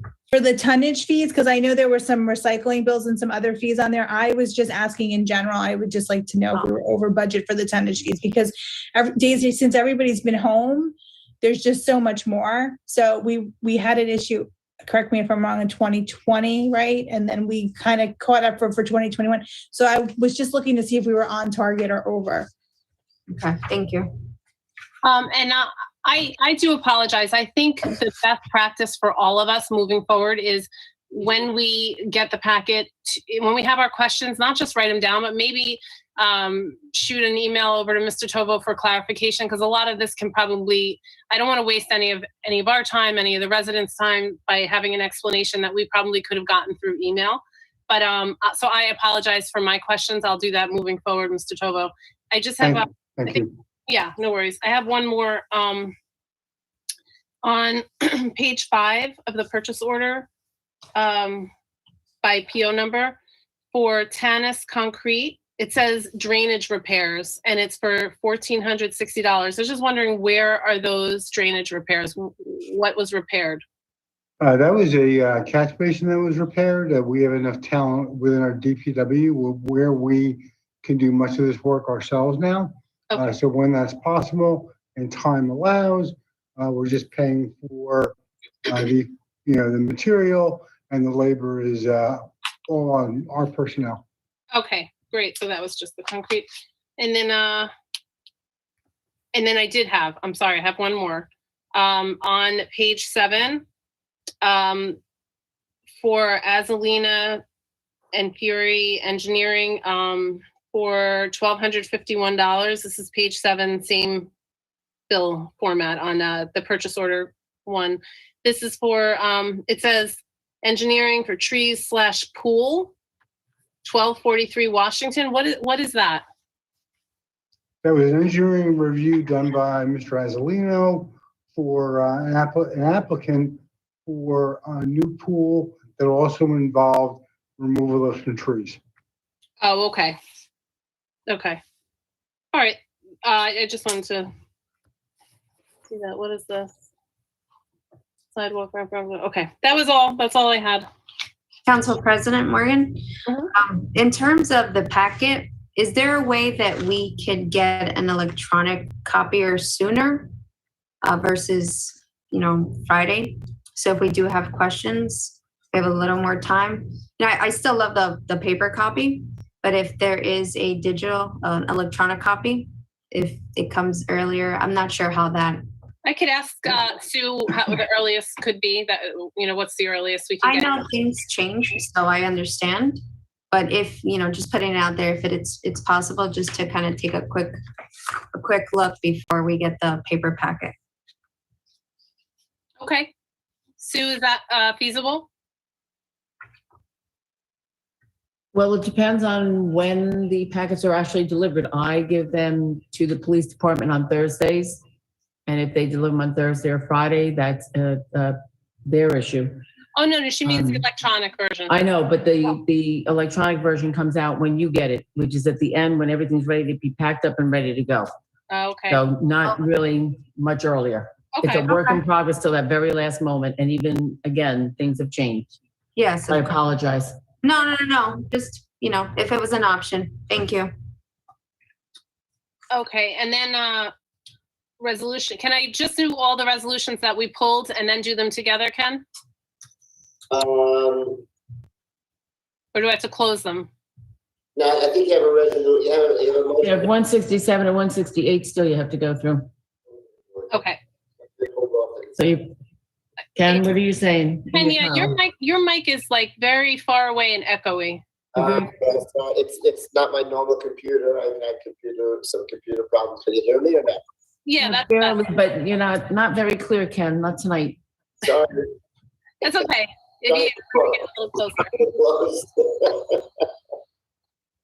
So what was you said yes, I could just go move on to resolution, the next one to. But if you already took a motion and you asked for discussion, so now you have to vote on that resolution and then move on to the next resolution. Okay. You know what I can try to do? I can try to sign in on a different computer. You want me to do that or not? Is everyone, can you understand him? I'm okay with it. It's a little harder, but is everyone else okay with it? I can hear him. You know, Ken, maybe if we take a break in between regular and conference, maybe at that point, if he wants to try to do it, but I don't want to lose him now. All right. Okay. Okay. So we're gonna motion to approve resolution number 22-159, authorize payment of bills January 20th, 2022 to February 2nd, 2022. Can I have a motion? You have a motion and you have a second. Now you need a roll call. Okay, roll call. Councilwoman Feeney. Yes. Councilman Sears. Yes. Councilwoman Velez. Yes. Council President Morgan. Yeah. Okay, so resolution number 22-167. Motion. Yeah, can I have a motion? Make a motion. A second? Second. Question? Um, 167, this is authorized rejection of all bids. Yes, I had a question. I just wanted to understand it a little bit better, and as well as what is the next move if we're rejecting this bid? What's the next step for our residents? Madam President, can I answer that? Yes, absolutely. I'm sorry. Mhm. No, don't be. Looking at the price comparisons here and the contingency that I added in, bear in mind that contingency is on the very conservative side. Every town we were able to compare ourselves to had a slightly lower population. Thus, the need for a contingency in the event the costs were higher. Now, like I said, it's a very conservative estimate, and it's based on a lot of back and forth with a variety of different haulers.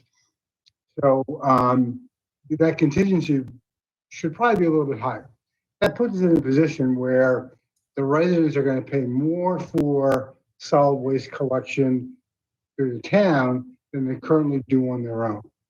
The comparison was done compared to twice a week pickup. But again, speaking to all the haulers, whether you as a resident pay for one pickup a week or two, the drivers don't know which houses pay for two or only pay for one. So they always pick up if the garbage is at curbside.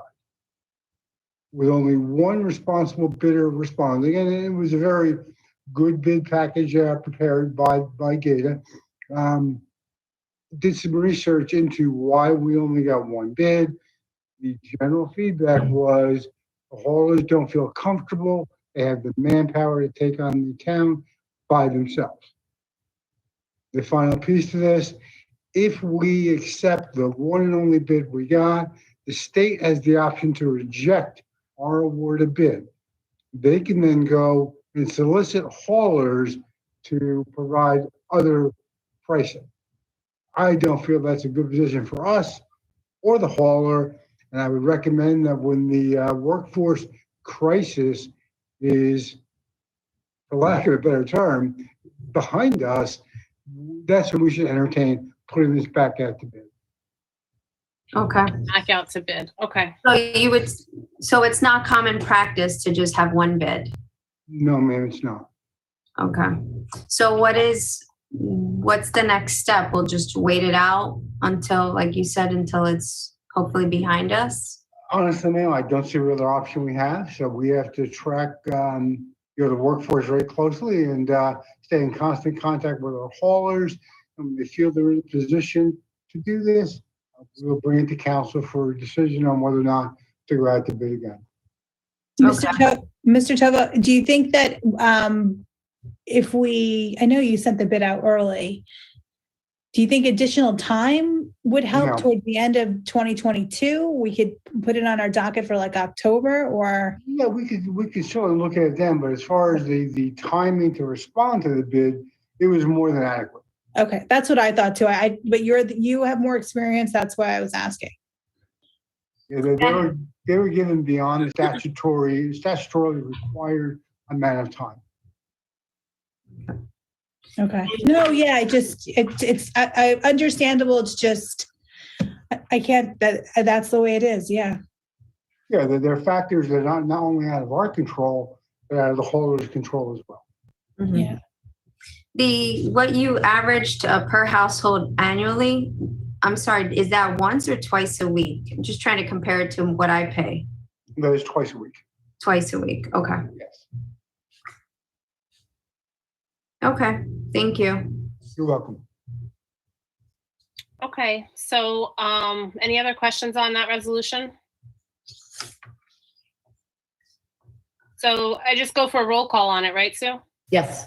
Okay, resolution number 22-167, authorize rejection of all bids received for contract number 21-3, solid waste collection services. Sue, can I have a roll call? Councilwoman Feeney, Yes. Councilman Sears, Yes. Councilwoman Velez, Yes, Council President Morgan. Yes. Okay, resolution number 22-168. Any discussion on that? Motion? Yeah. Sorry, motion to open, resolution number 22-168, authorize shared service agreement with Northwest Bergen Central Dispatch, Public Safety Answering Point. We already motioned to open it, didn't we, Sue? No. Not Alright. yet. I'll make the motion. Second, discussion? Just for the record, I'd like to say, we asked Chief Skinner and Captain Calamari to be available to answer questions, so I believe they are available. Great. So, Mr. Sears, did you have, I think you Yeah, wanted. I have a couple questions. 911 service goes to our dispatch desk now in the township. Will this 911 be directed to Northwest? That's correct. Okay. What's the cost per resident for this transfer? It's Whereas about 50 cents per resident. It's also based on our call volume. and what's the rate Excuse me, now? Rich and Tom, is that per resident or per household? Well, I'll tell you this, the overall cost this year, if you'll look in your agreement, is $48.75 for the total cost of 911. Listen, I'm happy to answer questions as they come, but I do have a brief kind of overview of all this prepared, which I think would save a lot of people's questions. There might be some misunderstandings that you'll get if you kind of just let me explain exactly how we got to this place. This is not something we did quickly. This is months of research. Okay, you can. Okay. So our current 911 system, which comes from a company called KML, is now obsolete. KML is no longer going to be in the 911 business, and this system will shut down before the end of the year. We've got several estimates on new systems. The new 911 system is highly technical. There's a lot of extra features in it. A lot of it has to do with cell phones and cell phone tracking. So we priced with a couple vendors. We looked at Central Square. They would provide full 911 coverage. They would train our officers. They would pretty much provide a full 911 service at the price of $47,030.59 a year for 5 years. So we're talking almost $200,000 at Central Square. They had a second option that was $100,000. And again, my second estimate here is going to be not exact figures, an estimate, because this was more of a phone call than the written estimate. After we got the original, we thought it was quite high. They would do the same thing for about $180,000 up front and $15,000 a year for 5 years. We also got a verbal estimate from Motorola because, we're bringing Motorola in right now for a radio system. And basically off the top of the salesman's head, he said, we're talking about $150,000 to $200,000 worth of equipment, plus $6,000 to $7,000 a year for a service contract. So I think, it's kind of a no-brainer that we want to save the taxpayer and the town money. If we're going to spend $200,000 on equipment and then $6,000 to $7,000 a year, where we could have our 911 answered at Central Dispatch in Ridgewood, they're going to transfer the call here. It's what everybody in the Pascack Valley is doing right now. We're not the only town doing this. In fact, we are one of the very last towns in the entire county that still answers their own 911. Most are still dispatching, but nobody's answering their 911 because of the cost of the equipment. Now, this is not something that we took lightly. We did tour the Bergen County Dispatch Center. Let me be upfront about that. We didn't tour it recently. We toured that a few years ago. This time we did look into the possibility of Paramus. That's who Westwood is using, but we didn't think Paramus was the best fit because Paramus is a police department. So when they get busy, they may bring in one extra dispatcher, but a dispatch center, such as Northwest Central, during a storm, they could put 4 or 5 extra dispatchers on. They have that many. We did tour the dispatch center. We did have a lengthy discussion with the director of the dispatch center. Like I said, the majority of the towns in the Pascack Valley, the Northern Valley, are using Northwest Central. I did send an email out to the Bergen County Chiefs Association. I received 8 replies about the Northwest Bergen Dispatch Center. They were all very positive. I received about 5 replies about the Bergen County Dispatch Center. They were generally positive, but frankly not as positive as Northwest. We do, the price that they're giving us, $48.75 for a year. They answer the 911 for us. They transfer the call directly to a dedicated line here at the police desk. For your own knowledge, we receive about 100 911 calls per month. Of course, that's going to vary. We also contacted Northwest Central Dispatch during that meeting and asked them to send us some sample calls of how calls transfer.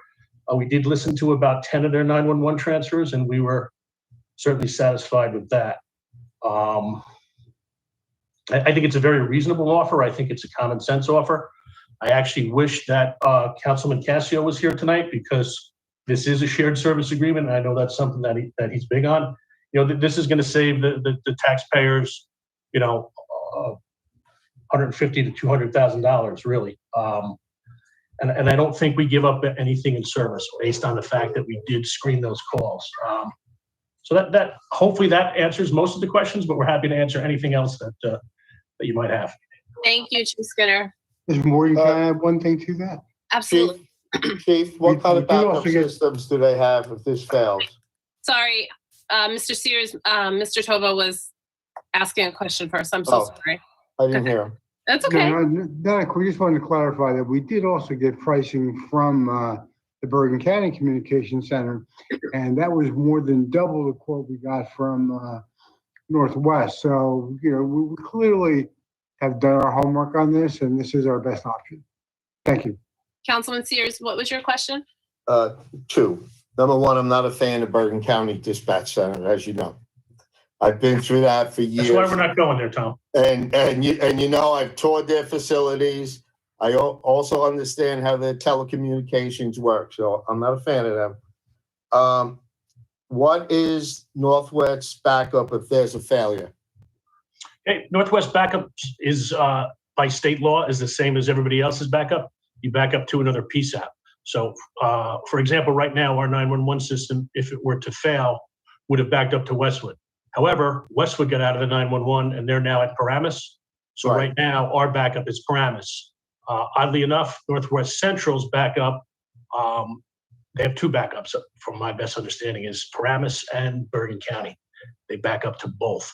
So it really has a lot of fail safes built in. We would have a dedicated phone line when they do call here. The nice thing about it is, let's say we have a medical emergency, CPR in progress. The call is going to transfer here to town. The dispatcher from Northwest Central is going to stay on the line with the caller, our resident, and walk them through CPR while our dispatcher dispatches the services that are needed. So one thing that could be When do they turn that over to the police department? When the officers arrive on scene, does the 911 drop off? Well, that's all Or do done. they stay on until the ambulance and ALS is dispatched? So it's all done in accordance with the 911 rules and procedures. Okay. So during a medical emergency, they are going to stay on with the caller until police arrival. If it's, say, a car accident, they're probably going to stay on the phone, but they're not required to stay on the phone. They would leave. Our dispatcher could stay on the phone at that point. Okay. Okay, thank you. Any other questions? Any further discussion?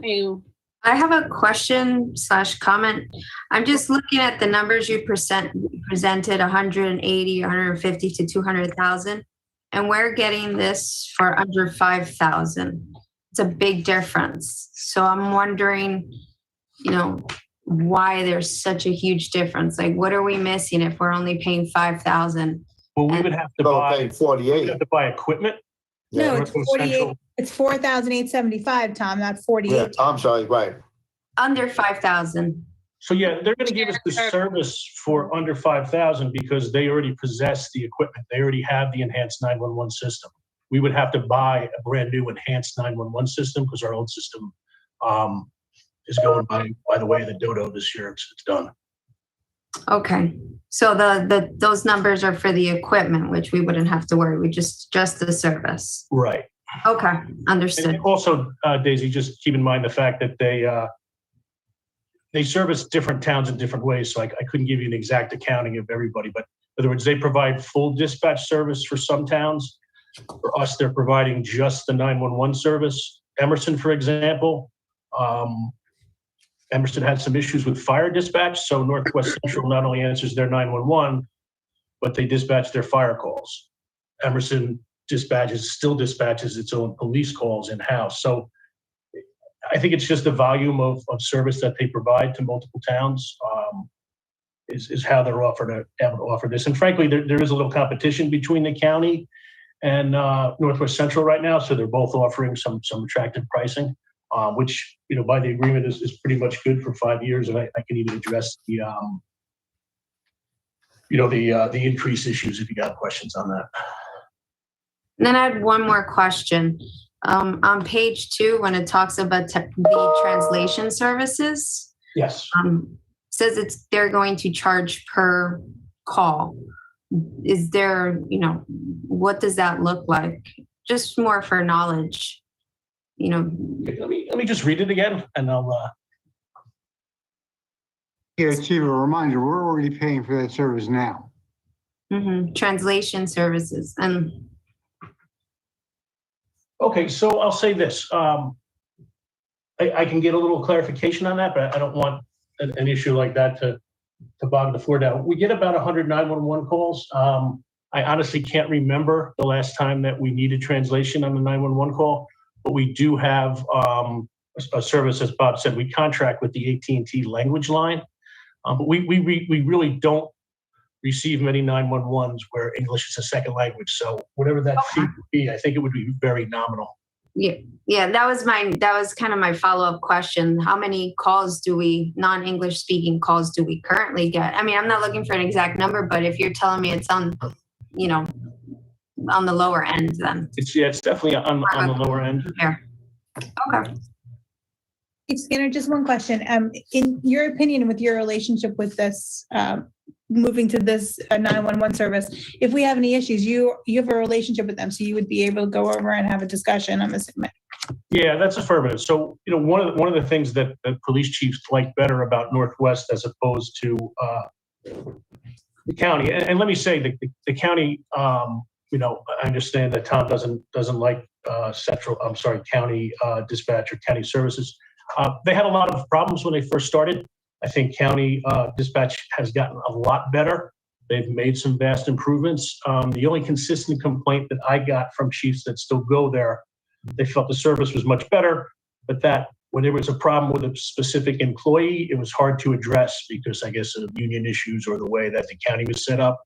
Northwest was like, listen, if you have a problem, come and speak to us. And if it's an employee problem, we can switch out a dispatcher. The other nice thing about Northwest is they're so close in Ridgewood that if we really had an issue, we could drive over there and speak to somebody, which I think is nice, Thank you. Oh, you're welcome. Appreciate that. Thank you. Is everyone okay? Any other questions? No, that seems to answer all the questions that I'm looking at on my other screen. Thank you, everybody. Thank you, Chief. Thank you. And stay safe. Yes. All right, motion to approve resolution number 22-168, authorize shared service agreement with Northwest Bergen Central Dispatch Public Safety Answering Point, PSAP. So move. That was a mouthful. You did the motion, you did the motion. Oh, you did the sorry. second. Roll call. Roll That's call. it. Roll call. Councilwoman Feeney, Yes. Councilman Sears, Yes. Councilwoman Velez, Yes. Council President Morgan. Yeah. All righty, that is it. So we're gonna adjourn to conference agenda. I have a motion. So move. Second. All in favor? Aye. Aye. I'm going to try and get off this and try and get on some other computer, okay? We're good. Okay, Mr. Caller. Yeah. All right, does anyone need a break? Yes. Okay. Sure. All right, so Sue, 5 minutes? Perfect. All right, Ricky, can we take a 5-minute, please? I guess I should.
Okay, welcome back, everyone. Everyone's here, yes. So we're gonna go into current business. Administration project tracker, Mr. Tovo. Thank you, Madam President. 2020 road program complete. I'm sorry, my capital projects first. Intersection was previously discussed. Again, preparing bid documents, and the work should begin in the springtime. Ladder truck, no update there. Garbage trucks both ordered. The first one is at the upfitter. No word on the arrival of the second truck yet. Breathalyzer, no update. Radio system upgrade, no update. In-car video is delivered and in service. Body worn cameras and tasers. Body cameras are in use. Tasers will be deployed in the next 30 days. The exhaust system installation is underway. Scott packs delivered and in use. Renovations to DMF. The soil cleanup, as you know, is complete, but we're still waiting on the soil results. ESB, work in progress. Just to give you an update to an earlier comment, we have asked the GC to provide a detailed timeline for completion. I expect to have that in a day or so, and I will share.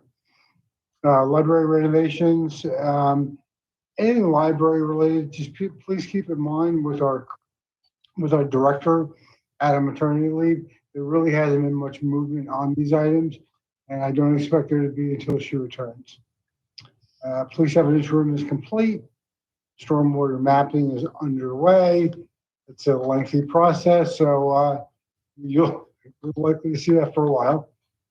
And going on to the second page, building control systems. I'm sorry to report that the chips that run these programs are delayed like everyone else's. Paving of county roads, no date given, but Pascack Road will be paved sometime this year. Solid waste, we just went over that.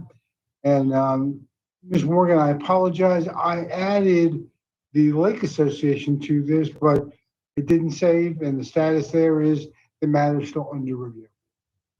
The matter's still under review? With engineering and with the state to find out just what the eligibility criteria is. We have still not received a concrete answer on that. Okay.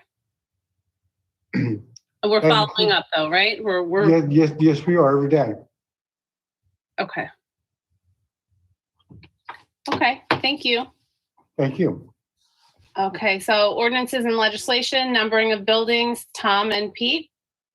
Yes. I defer to Tom. He did most of the current legwork on it. Thank you very much, Mayor and Council President. As you know, this was something that R. Cummings was bringing up before the board, the council here. And he had supplied a number of town ordinances from Franklin Lakes to Fairlawn, which I've read through, and they all have clear common sense for the emergency services in the township. If you read the first numbering guidelines for the emergency 911 services, place numbers on both sides of the mailbox. Common sense. Mailbox number should be 3 inches high. Don't block the mailbox with trees so we can't see the number. He has placed numbers on the house that are visual. You know how many times that we have responded to a fire call personally, and sometimes the police get there before us, and we're walking. I see them walking up and down the streets trying to find the number. So Art had a clear direction here. He had a vision of making the response for all 911 services a lot quicker with clear numbers. I think when we read through these proposals that Art has actually presented, we can come up with a nice path for our community without burdening the community with putting ground lights up and other locations. I think this is the plan we should follow that Art presented to us.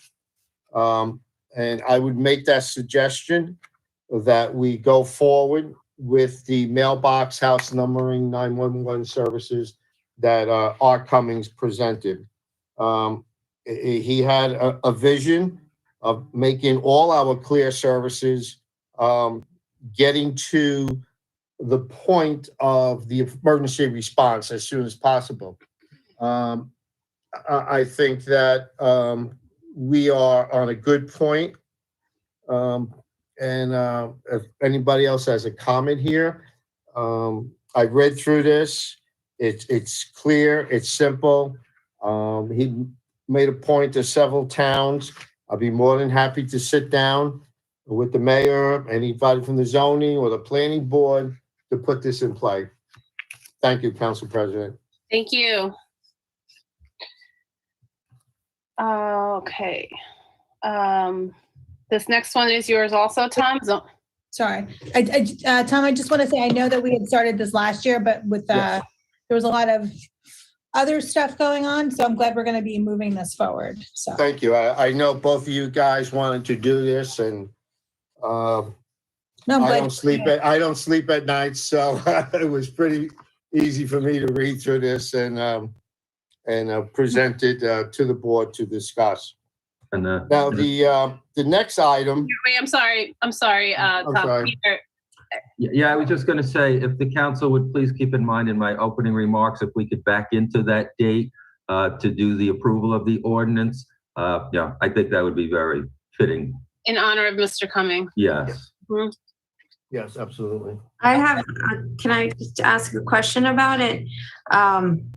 Is this going to be uniformed across the whole township, or is this just to make sure that No, this is the township. This ordinance be for the whole township. No, I mean, is it going to be uniform? Everybody's going to have this same exact number, size, style, or? It's a minimum size, right? So that it's readable, correct? Right.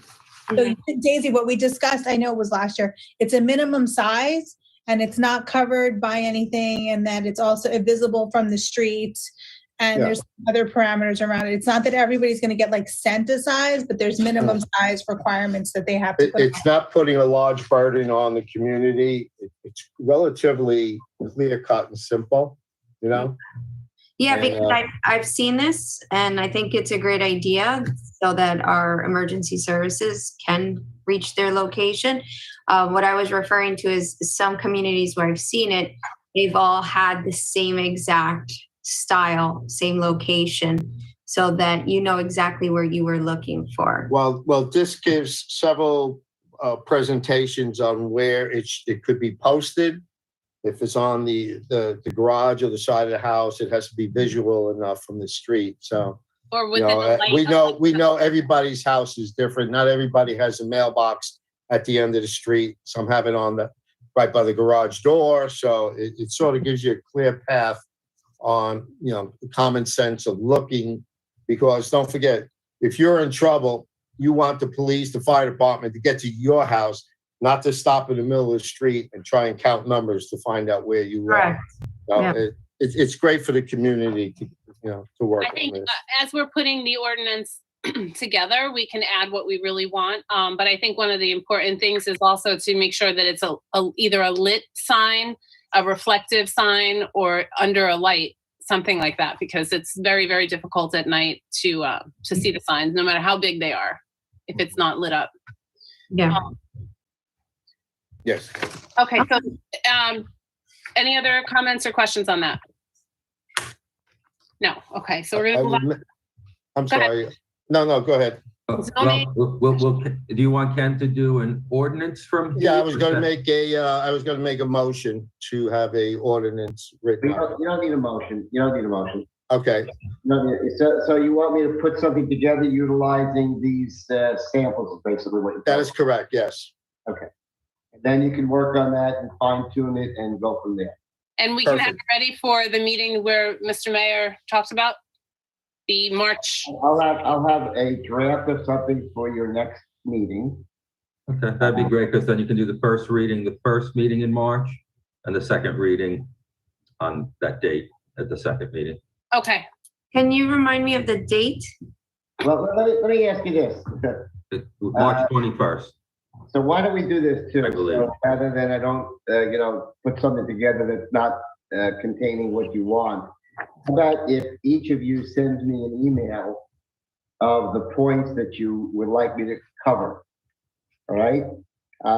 Like you were talking about illumination, if you're talking about color, if you're talking about location. Ken, I think it's on the first page here of Art's presentation. It basically, we follow that guide.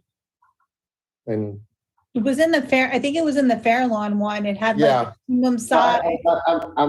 The Fairlawn ordinance is there. Okay, so I can start out with the Fairlawn ordinance. That's fine. I can do that. And if there's something else that you want, is what I'm saying. Okay. Get it right away to you. You might come up with something extra. So let me, and just send it to me. Don't send it to anybody else. Okay. And let me see if it works in. I might kind of do a red line, and just show you where these potential changes are. And I'll try to put something together to work at it and make that date happen. Okay. Perfect. Thank you. thank you. Okay. All right, Tom, you're up next. Zoning. Thank you. Thank you so much. As I'm continuing working on our master plan that we was posted in 2019, there were several recommendations from the group that worked on the master plan with us. One of them is the green team, Safe Streets Green Teams that the council approved at the last meeting. Thank you very much. That actually sent our score rating pretty high down on our dashboard. So thank you all for doing that. The second thing under the recommendation part of our master plan, and I will read it, it's conditional use standards for churches or places of worship. And it talks about township zoning within residents that you cannot just make your house a church of worship. You have to make a certain criteria to be met. Now, I'm doing a lot of research on this and looking to a lot of towns, and I've actually talked to the mayor of Montvale, who they have an ordinance that they put in place. And I think this ordinance for Montvale would actually fit the needs of our master plan. So I have a recommendation and approval of the mayor. I would like to sit down with the planning board president and the member that worked on the master plan and maybe the zoning board president. So we can review this and get a positive feedback to the council. I think this would be, since eventually it's going to go into the master plan, they should review it and give us feedback before we move forward. And I would ask the council, let's move on this in a way that we can finish up our requirements for master plan recommendations.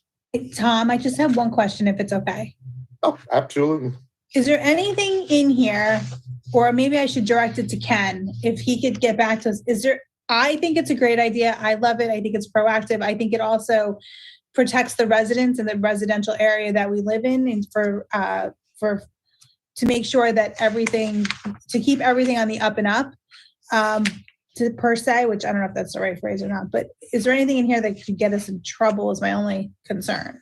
Well, Montvale passed it, their ordinance, and nobody's in trouble. This is a recommendation. Don't forget, coming from the people that co-wrote our master plan as a recommendation. So we are following guidelines that they have put in place throughout the state. So that's why I like it, but that's why I just wanted to ask Ken if, yes, hi, thank you.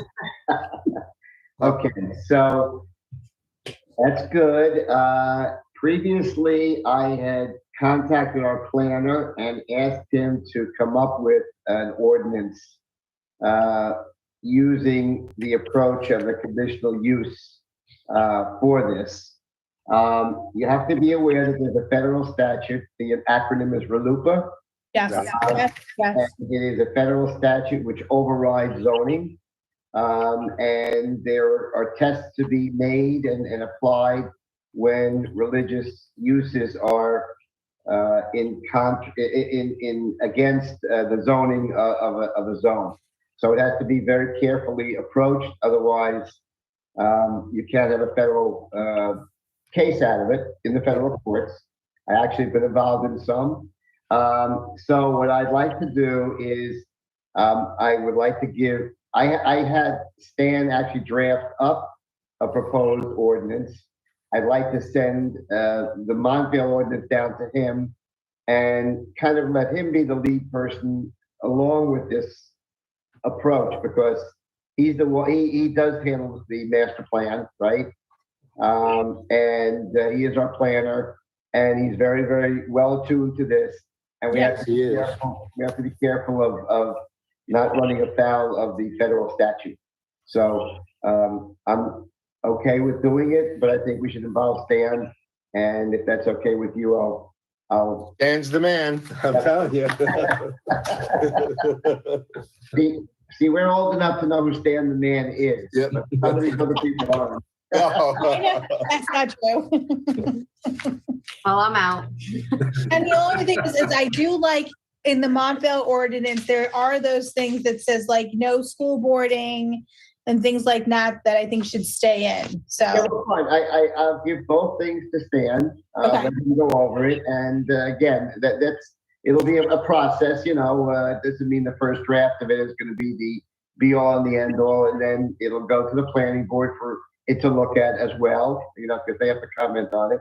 So we'll just get the process, you know, underway. And like I said, since I got Stan involved with this already and he drafted something, this is not going to be a long project. I can say that. Okay. Ken, thank you. Okay, no problem. thank you. Madam President, just one other comment from last council meeting on the, I sent some updates to reinforce the registration of the tree company people. And we still have a discussion on the outdoor lighting ordinance. We can bring up at a future meeting, but I would like we move on the registration of the contractors that are taking down trees throughout the town. Okay. Thank you, Madam President. Yep, we discussed that last. Yes, we did. Yeah, we were gonna follow up, Desiree. I think it's what Tom said. Yeah, that was Yeah, the. it was like 12:30 and everybody was nodding. Okay. Okay. So we will definitely put that on the next agenda for probably the first thing to discuss. Thank you. Follow up. Yep. Noted. Outdoor lighting and the registration of tree vendors. Perfect. Thank you. Mr. Pollard, question? What's the term you used before, Renuka? RLUIPA, yeah, religious institution. It's let's see, RL, religious institutions. Daisy, I'll send it to you. I have it. Yeah, like that. Okay, Me too. I'd like to be familiar with it. Thank you. Then you said that supersedes a zoning board? When I say supersedes, it can defeat. It is a statute which permits religious uses to override zoning. Just like you have COA overrides the zoning, right? And on the local level, this is a federal statute where religious uses were attempted to be put in zones where they were prohibited. And there are tests that the federal government put in that you have to, you know, you can't go against those. I'm not saying it's automatic. So I'm not saying it overrides it automatically, but it is a definite consideration. So how does a town like Montvale then? Well, it's by creating a conditional use with the proper wording and the proper you know, You look at the property size, you come up with the footage. Size and the setbacks. I mean, you can't just say you can't do this. And by the way, it's the Religious Land Use and Institutionalized Persons Act. Okay. That's why we say RLUPA. Religious Land Use and Institutionalized Persons Act. Okay. I have like 3 different spellings here. Okay. I wrote down Lupa No, Lupa. I'll find it. Okay. Just wanted. I just sent it to you. Could you forward it to the rest of the council? Excuse me? Yes, Sue, I just sent it to you. Could you forward it to the rest of the council? Sue, Sure. thanks, Sue. Yeah. Okay. Thank you, Mr. Pollard. Okay, everybody will be tested on that, you know, at the next meeting. Are there gold stars or do we get lollipops? I'm a good student. Give me a day. All right, let's move on. I obviously failed myself. All right. Zoning Board of Adjustment Letter of Recommendation, Zoning Ordinance, Section 580-84, garages, Ken. You know, I thought I did, where's the garage? Oh, garages. I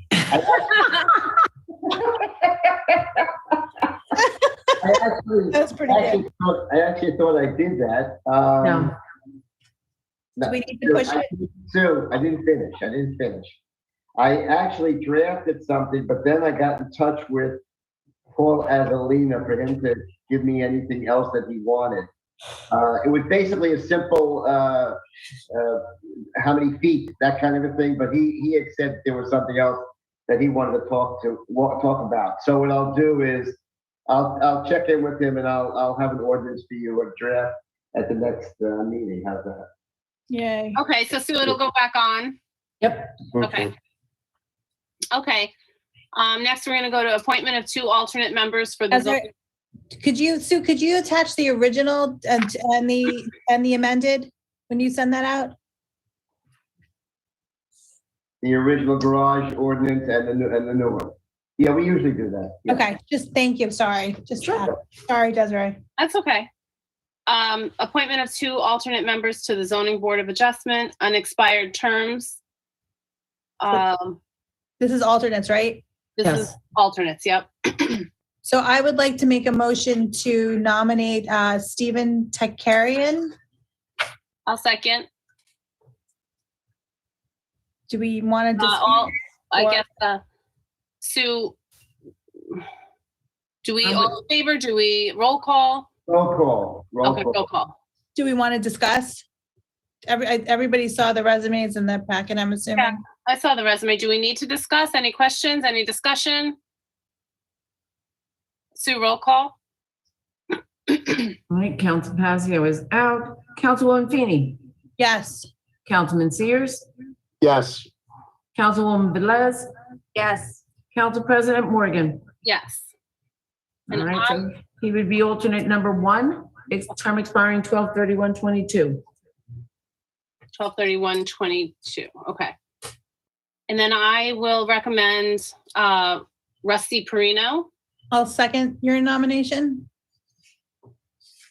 Sue, any discussion? Anyone need to discuss? Sue, roll call. Okay, Councilman Casio is not here. Councilwoman Feeney? Yes. Councilman Sears? Yes. Councilwoman Velez? Yes. Council President Morgan? Yes. Okay, thank you. Welcome. Okay, and then we're gonna go to use of facilities fees. That is you, Sue. Well, this was a topic that was on, it was off, it was on, it was off, and I just thought, let's put it back on and you guys can start talking about it again. It's a matter of the town hall, it's a matter of the pavilion, it's a matter of what we charge people, fees. Just wanted to bring it back in light so we didn't lose sight of it again, because if the weather starts changing and things start opening up again, we don't want to have any problems. Okay. Madam President, I have an update on that. Oh, sure. Go ahead, Mr. Tovo. The recreation coordinator is working on the draft he presented to me. In my opinion, it was not a deliverable format yet. So I've asked him to clean it up and make it more reader friendly for council to review. As soon as that's complete, I will have it to you. Great. So I think, Mr. Chova, there's some questions I had about the definitions of the classes. Were we planning on updating the definitions of the classes? Absolutely. Okay.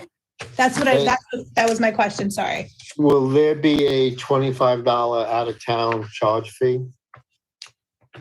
I think we decided Yeah, you said to do that last time, and Okay, yeah, and that'll be in here. Thank you. that's on all recreation programs, right?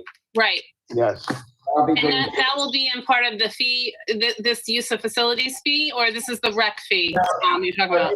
The rec fee. Rec fee, separate. It's two different fees, really. Yeah. It Yeah. really is two separate ones, and where it's applicable, that $25 will be accounted for in the facility fees. But to be honest with you, we don't get many requests for out-of-town groups. Okay. For No, the safeguard. No, there's a resident, it's when, not groups. it's when that's not for use of facilities then. That would be for registration. Yes, that's primarily a registration provision. But for facilities, we are reviewing that because there are somewhere that could occur. So we will build in a caveat to ensure that we have that in place. Well, that's going to be under the class, right? Wouldn't they be in a different class if they're not a resident? Correct. And redoing the classes is not a simple process. So that's what we're working through right now. Again, where it applies, we will make sure it's included. Okay. So, Mr. Poller, where are we with that? Will we have that for the next? Do we have to amend the rec fees? That's not, Mr. Pollard has not received it yet. I'm waiting for the rec coordinator to give me the updated recommendation, and then it will go to Mr. Pollard. No, for the recommendation? What? Oh, absolutely. Our township attorney should review whatever is about to go before the governing body. Yeah. Right. One is recreation per person. If a person's an out-of-town person partaking in a township recreation program, Correct. if that person is not a resident, there's a $25 what's called a surcharge or extra fee. Right. And that's across the board for any activities in recreation, right? Right. Okay. That does not need to go. That's one thing. Okay, that I'll do, but I'm not doing anything on the other one that Mr. Togo was talking about, which is the groups and the facilities fee. Right. So that's what I'm saying. I was asking about the initial one that we talked about with the. Right. Yeah, I was asking where we are with that. I'll have that probably for next meeting. Okay, perfect. I apologize, Ms. Morgan, I misunderstood your question. That's okay. No worries. I knew you did. I knew I was trying to clarify it. I'm sorry. Okay, so we're good on that. So then we're gonna move to, there's no financial miscellaneous. Eagle Scout project, Lincoln Park, Tom? Yes, actually, we have two Eagle Scout projects that will be going on. The first one is Michael Kazazian. He's doing an Eagle Scout project for a part of our park to make it a nature sanctuary. So he is doing a bird sanctuary. He's selling bird houses that will be placed throughout the park. I believe he's on the web. He could be reached if somebody would like to buy a bird house. And the grant that I put in from Bergen County, that's going to help us to clean up the park to make way for the other scout who's going to be doing a nature walk, building a nature walk throughout the park. So if anybody's interested, they could call me, send me the email, and I believe I asked Heather to put this on our webpage. Maybe somebody could check that for me. And he's planning to start this in March. So I will make sure that we let everybody know we're going to need green team help, and he's going to need help.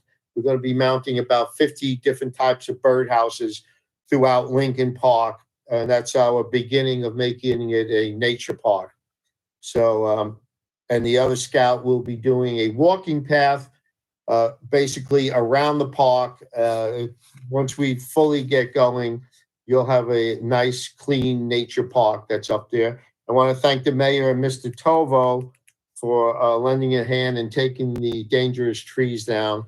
That actually opened the park up. We were able to open the park up again for people to walk and go in there. And we have gotten praise from the neighborhood on how clean that park is looking now.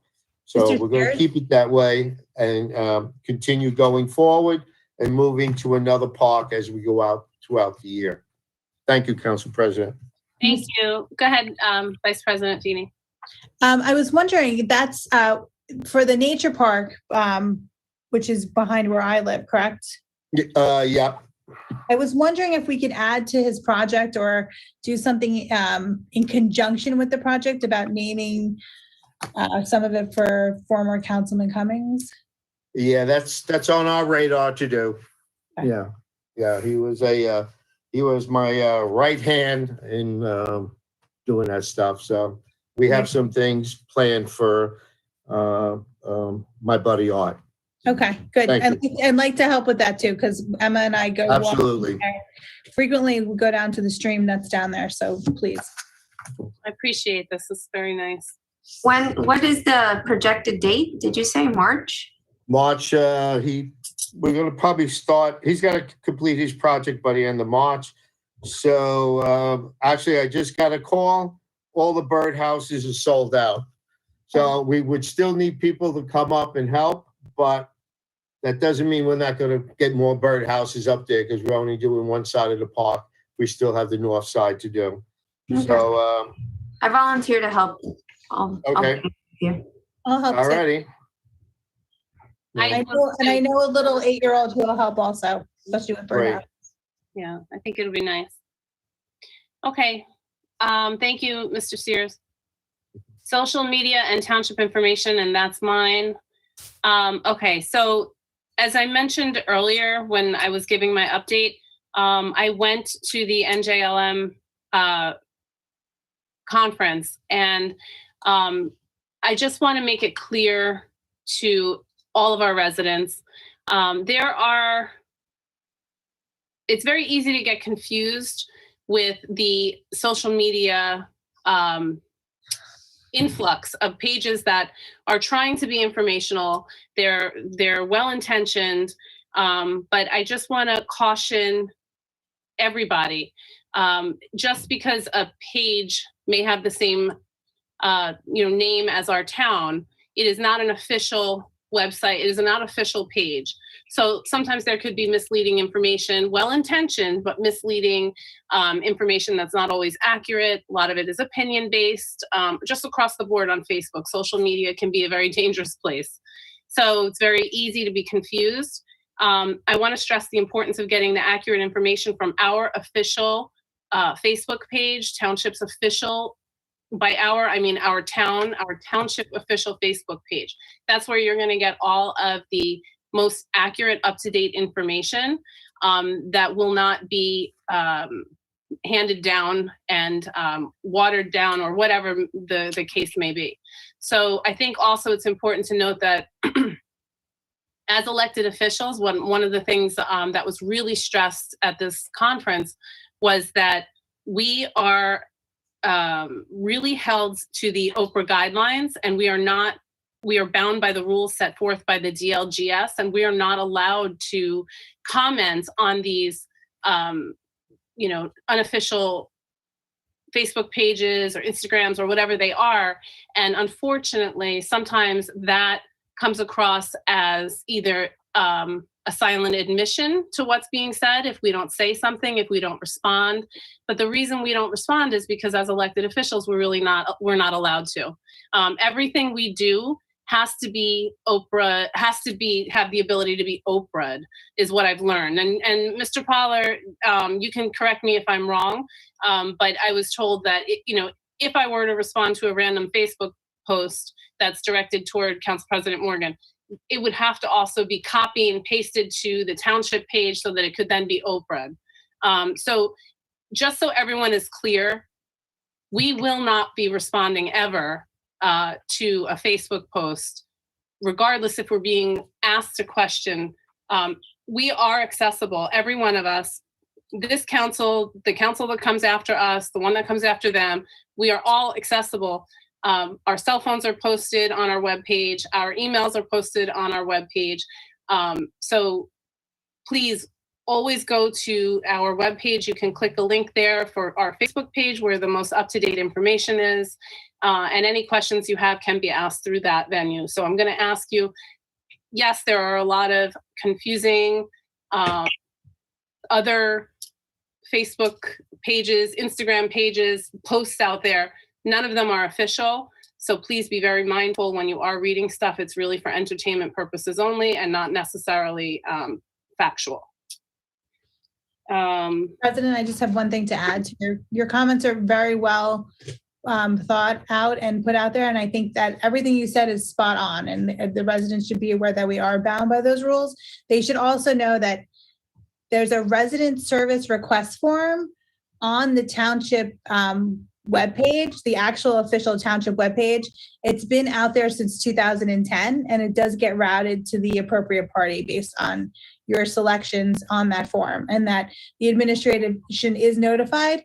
And please use that form for any questions that you need to find out, whether it's little as dump, garbage, town hall's open, when's the tree lighting, I don't know, give me something else that I'm missing.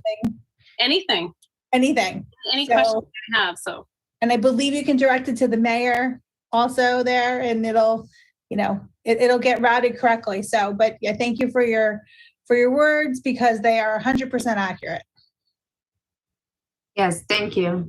I just want to add, we need to make an effort to not be headline readers, right? We need to dig deeper because there are more truths to what's being put out there. So I just want to reiterate that we need to stick to our official pages and website. And I'm new to this, so I do encourage residents. I've had a few that have reached out to me, to my email, and at the very least, I will respond with what I can say. So I do welcome it. And compliments are always welcome. Just yes. We actually get a lot, actually. I do want to recognize that. I appreciate everybody who has reached out, quietly or whatever you have done to compliment the way that it's been conducted. We appreciate you as well. So thank you. As a lifelong volunteer myself, I will tell you compliments go far in our world. So let's keep Township happy. Yep. Thank you, guys. Okay, then the final thing we have is the hybrid council meetings. So this is Pete. This is the mayor, Mr. Tovo, and Sue. I'll start off at a high level. I asked both the clerk and the administrator to start to look into this because as we go forward, we hope COVID treats us well, but everyone's comfort level is different, even members of the public. And, we want everyone to be able to participate. And so the Zoom platform, has been working very well. So even when we go back in person, there may be council members, employees, you name it, who may not be comfortable coming back yet. And, we want to try and be accommodating to everyone. So, again, I asked the clerk and the administrator to look into it. So with that being said, I'll let them say what they've done. They've worked extensively, I believe, with WCTV on different options. So I'll leave it up to the two of them to go from here. Madam Clerk, I will defer to you. Ladies first. Oh, thank you very much. Yes, the mayor did ask Mr. Tovo and myself to research this to make it where we can have public here and we can also have people Zoom in and be able to participate.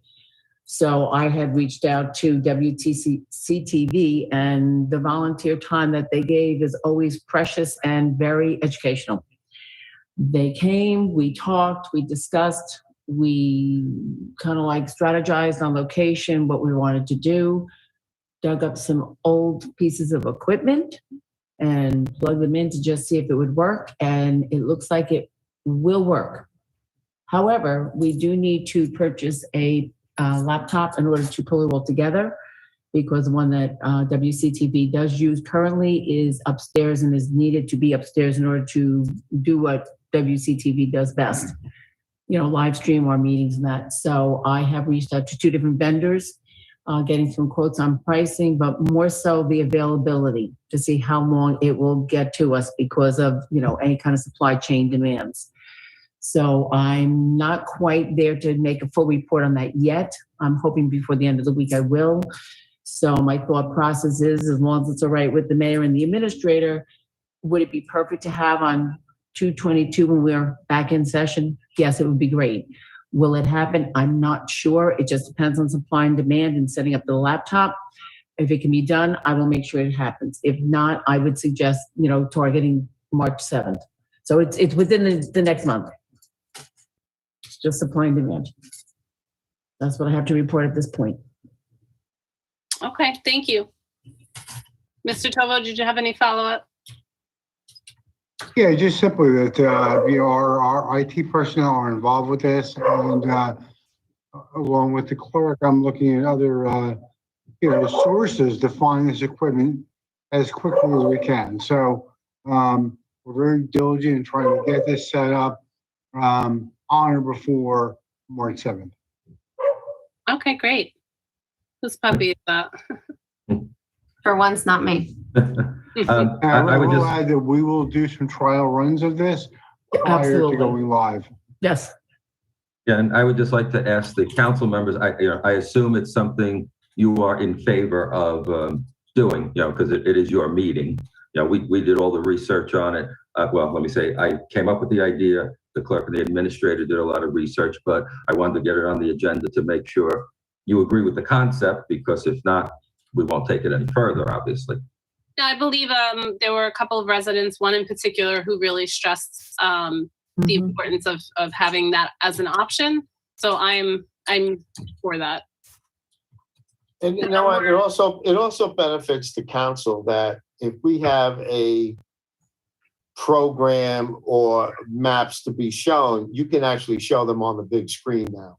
Yes. Instead of having them in close contact. So we're actually giving the community a lot more than just coming in on a meeting. They'll be able to see on the big screen what we're actually talking about, a design or a picture or something like that.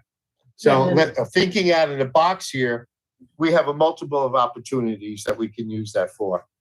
Yes, and I wanted to. If we're getting a laptop, we can't get a cheap laptop. We have to get a laptop that has a lot of memory, that can handle this type of stuff. I'm sorry, Sue. No, I'm sorry. The one thing I did want to stress, which was very impressive, was when we have it set up, the council will be sitting at the dais and the Zoom people will be on the large screen TV that we have here. And Ricky will be live streaming out. So yes, it will open up a world of opportunities. And we feel that in speaking to the mayor and the administrator, that whatever laptop we have, yes, would be great for presentations. So if someone comes in, we can just hook it up 1, 2, 3. So. Okay, great. Sorry, so you just said something, maybe I misunderstood it. This applies to council members, myself, the attorney, if we're not comfortable going back. Absolutely. Okay. Anybody who would want to zoom in can zoom in, and we could do it the same way we're doing it right now. From what I'm understanding, the same way if you chose to stay home one night, you didn't feel good, or somebody else didn't feel, whatever the case may be. Yep. So you never miss a meeting, people, no matter where you are. It's not meant to do that. Everyone's entitled to a little downtime. I'm only kidding, but seriously, yes, we should be able to do what we're doing now and then some. Yeah. No more snow days. Okay. Oh. All right. So we're all set. Everybody's okay with that? Yes. Yeah. So we're gonna. Madam President, before you close the meeting, can I ask that Mr. Pollard be released on parole because we don't need him for the closed session? Oh, absolutely. Thank you. All right. Look who got a reprieve tonight. I have to get working on all those ordinances I have to have done. I see the glass in the back there. Don't say that. Thank you, Ken. Yeah, thank you, Ken. Thank All you. right. Yeah. Have a good night. Take care. Ken. You too. Good night, Colin. We are not going back into open after. That is correct. Okay.